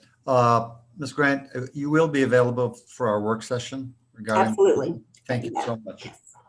Thank you for that. That concludes the registered testifiers, and we will now close the public hearing on LD 13. Simon, Representative Perry. Oh, I'm sorry, Mr. Representative Perry. I never thought you'd be asking a question. I apologize. No, I just had a quick question for Ms. Grant. The criteria, but what if it doesn't affect their driving, I guess, is from what a couple other people have said, it seems to be very arbitrary on you have this, but we're going to take your license away just because you have it, even though it doesn't affect your driving at all. I'm just confused a little bit about that and on how arbitrary it is. I don't know that it's arbitrary, and I think that is the guidance with having the FAP. Those elements are specifically in place so that there are no arbitrary, decisions made. So depending, this comes down to the medical professional who's making that assessment and completing the medical form and making those assessments. So if someone falls within the parameters, depending on the testing, depending on the devices that they're using, then it is absolutely the medical professional's responsibility to say that the person is compliant or meets the standards. So it's not outside of the process for someone to say that they don't have an accident or they haven't had a near miss or there's something that doesn't reflect on their driver's record is different. Just because it's not there, you also have to meet the criteria and the standards that are within the rule. Okay, thank you. Thank you very much. Any further questions? Sorry about that, Representative Perry. I did not see your hand. No further questions. We'll close the public hearing again on LD 1398. And I would remind everybody that we'll see you tomorrow, 1, and 2, we have work session on Thursday, which we will start the work session on the Highway Fund. And then on Friday, again, starting at 9, we'll be having a work session on 1, 2, 3, 4, 5 bills. And then the only other new thing since we talked last is that the following week, which is our goal to finish up, so you folks can not have to keep coming to these hearings, we'll be having another Friday session on May 7th. And that should pretty much wrap us up. So if we might have some things straggle over, but if we do, it'll be just that, stragglers, and it won't be as we've been involved with recently. Representative Bryant.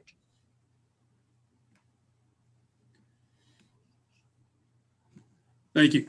Thank you, Mr. Chair. I wanted to check in on LD 252 that we had tabled and we wanted to disperse of, but I'd like to have representative from when we get that opportunity, representative from DOT and also from the union together. Just, I think it'll be very quick, but I like to have both of them there, just to make sure everybody's happy. And that's to remind everybody, that's the note you sent to us saying that they Right. come to that agreement of ought not to pass. Am I That is correct, but Okay, that's you want correct. them there. Yep, thank you, Sam. If you wouldn't mind just making sure that happens. Senator Farren. Yeah, Mr. Chair, thank you. I was just kind of curious as to how you feel as the lead and chair on this committee, how we're doing, transportation's doing compared to the rest of the legislative committees. I think we're doing extremely well. And we're doing extremely well for a lot of reasons. One, this is an excellent committee right out of the box. And number two, we're finishing up essentially in less than 2 weeks. I don't know if anybody else is doing that. So, and we've had some pretty good issues to deal with. And granted, we have a full boat into this week and next week, but that's okay. So my answer is, I think we're doing very, very well, and thank you for that. My guess is I'd take the money that we're ahead of the game. We are. We are. I think that's a fair assessment. Representative O'Connell. Just a quick question on the 7th, sir. Am I assuming that's going to be at 1 o'clock also? That's at 9 o'clock. Both Fridays are at 9. And the intent is to get you out of there by noon. So Okay. It's Friday, it's a tough day anyway, but we want to be inspired. On the 7th, we have work sessions on 1, 2, 3, 4, 5, 6, 7, 8. So we're finishing with a flurry. Okay, thank you. You're welcome. Representative Williams.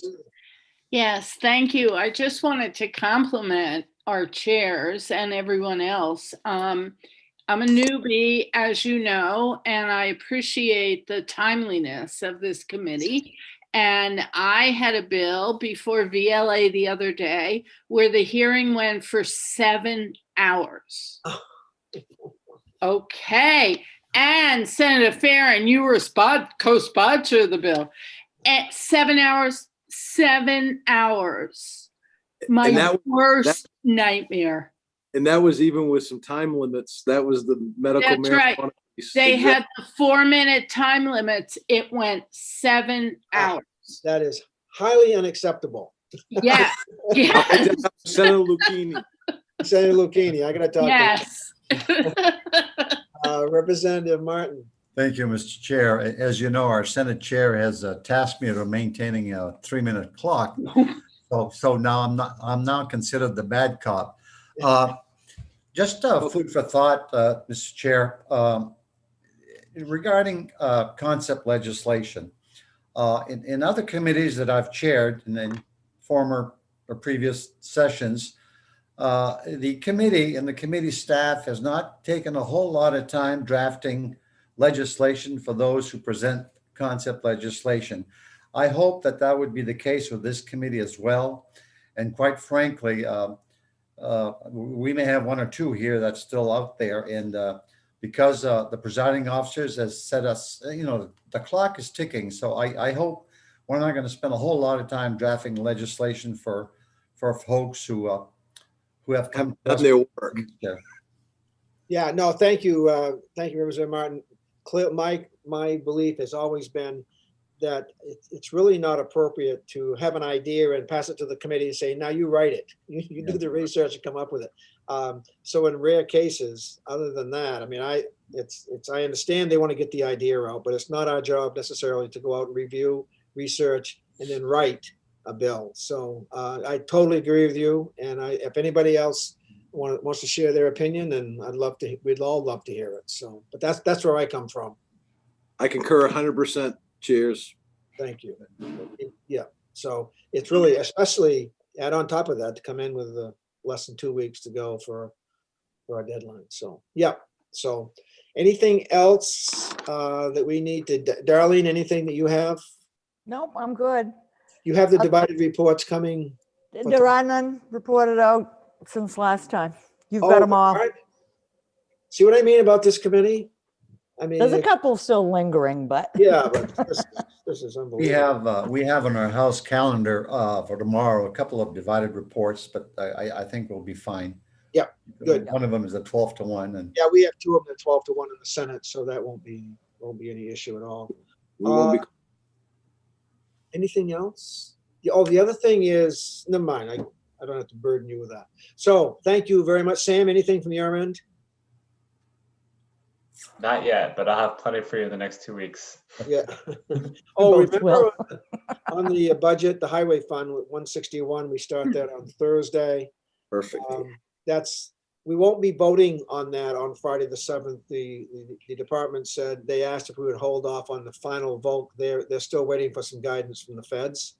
So on some things they may have to do on their end and then confirm it with us as a committee. So even though we're going to hopefully get through most of the hard work on that, we won't be actually voting it out on the 7th, but based on their request. Senator Diamond, also at 9 o'clock on Friday, we are going to be giving the Commissioner of DOT an opportunity to come back to us regarding 1133. Yes. That we table. So obviously we'll be taking that off the table. And if between now and Friday, if you folks have concerns, it might be great to confer with either Megan, Nina, or the commissioner regarding that matter. Good point. And where you started chairing that, I assume you're going to completely chair that bill. That would be great, Mr. Chair. Yeah, we got it. Can we get a list of what we're doing both days and all that stuff? I missed the first part of that. Would you say it again, Wayne?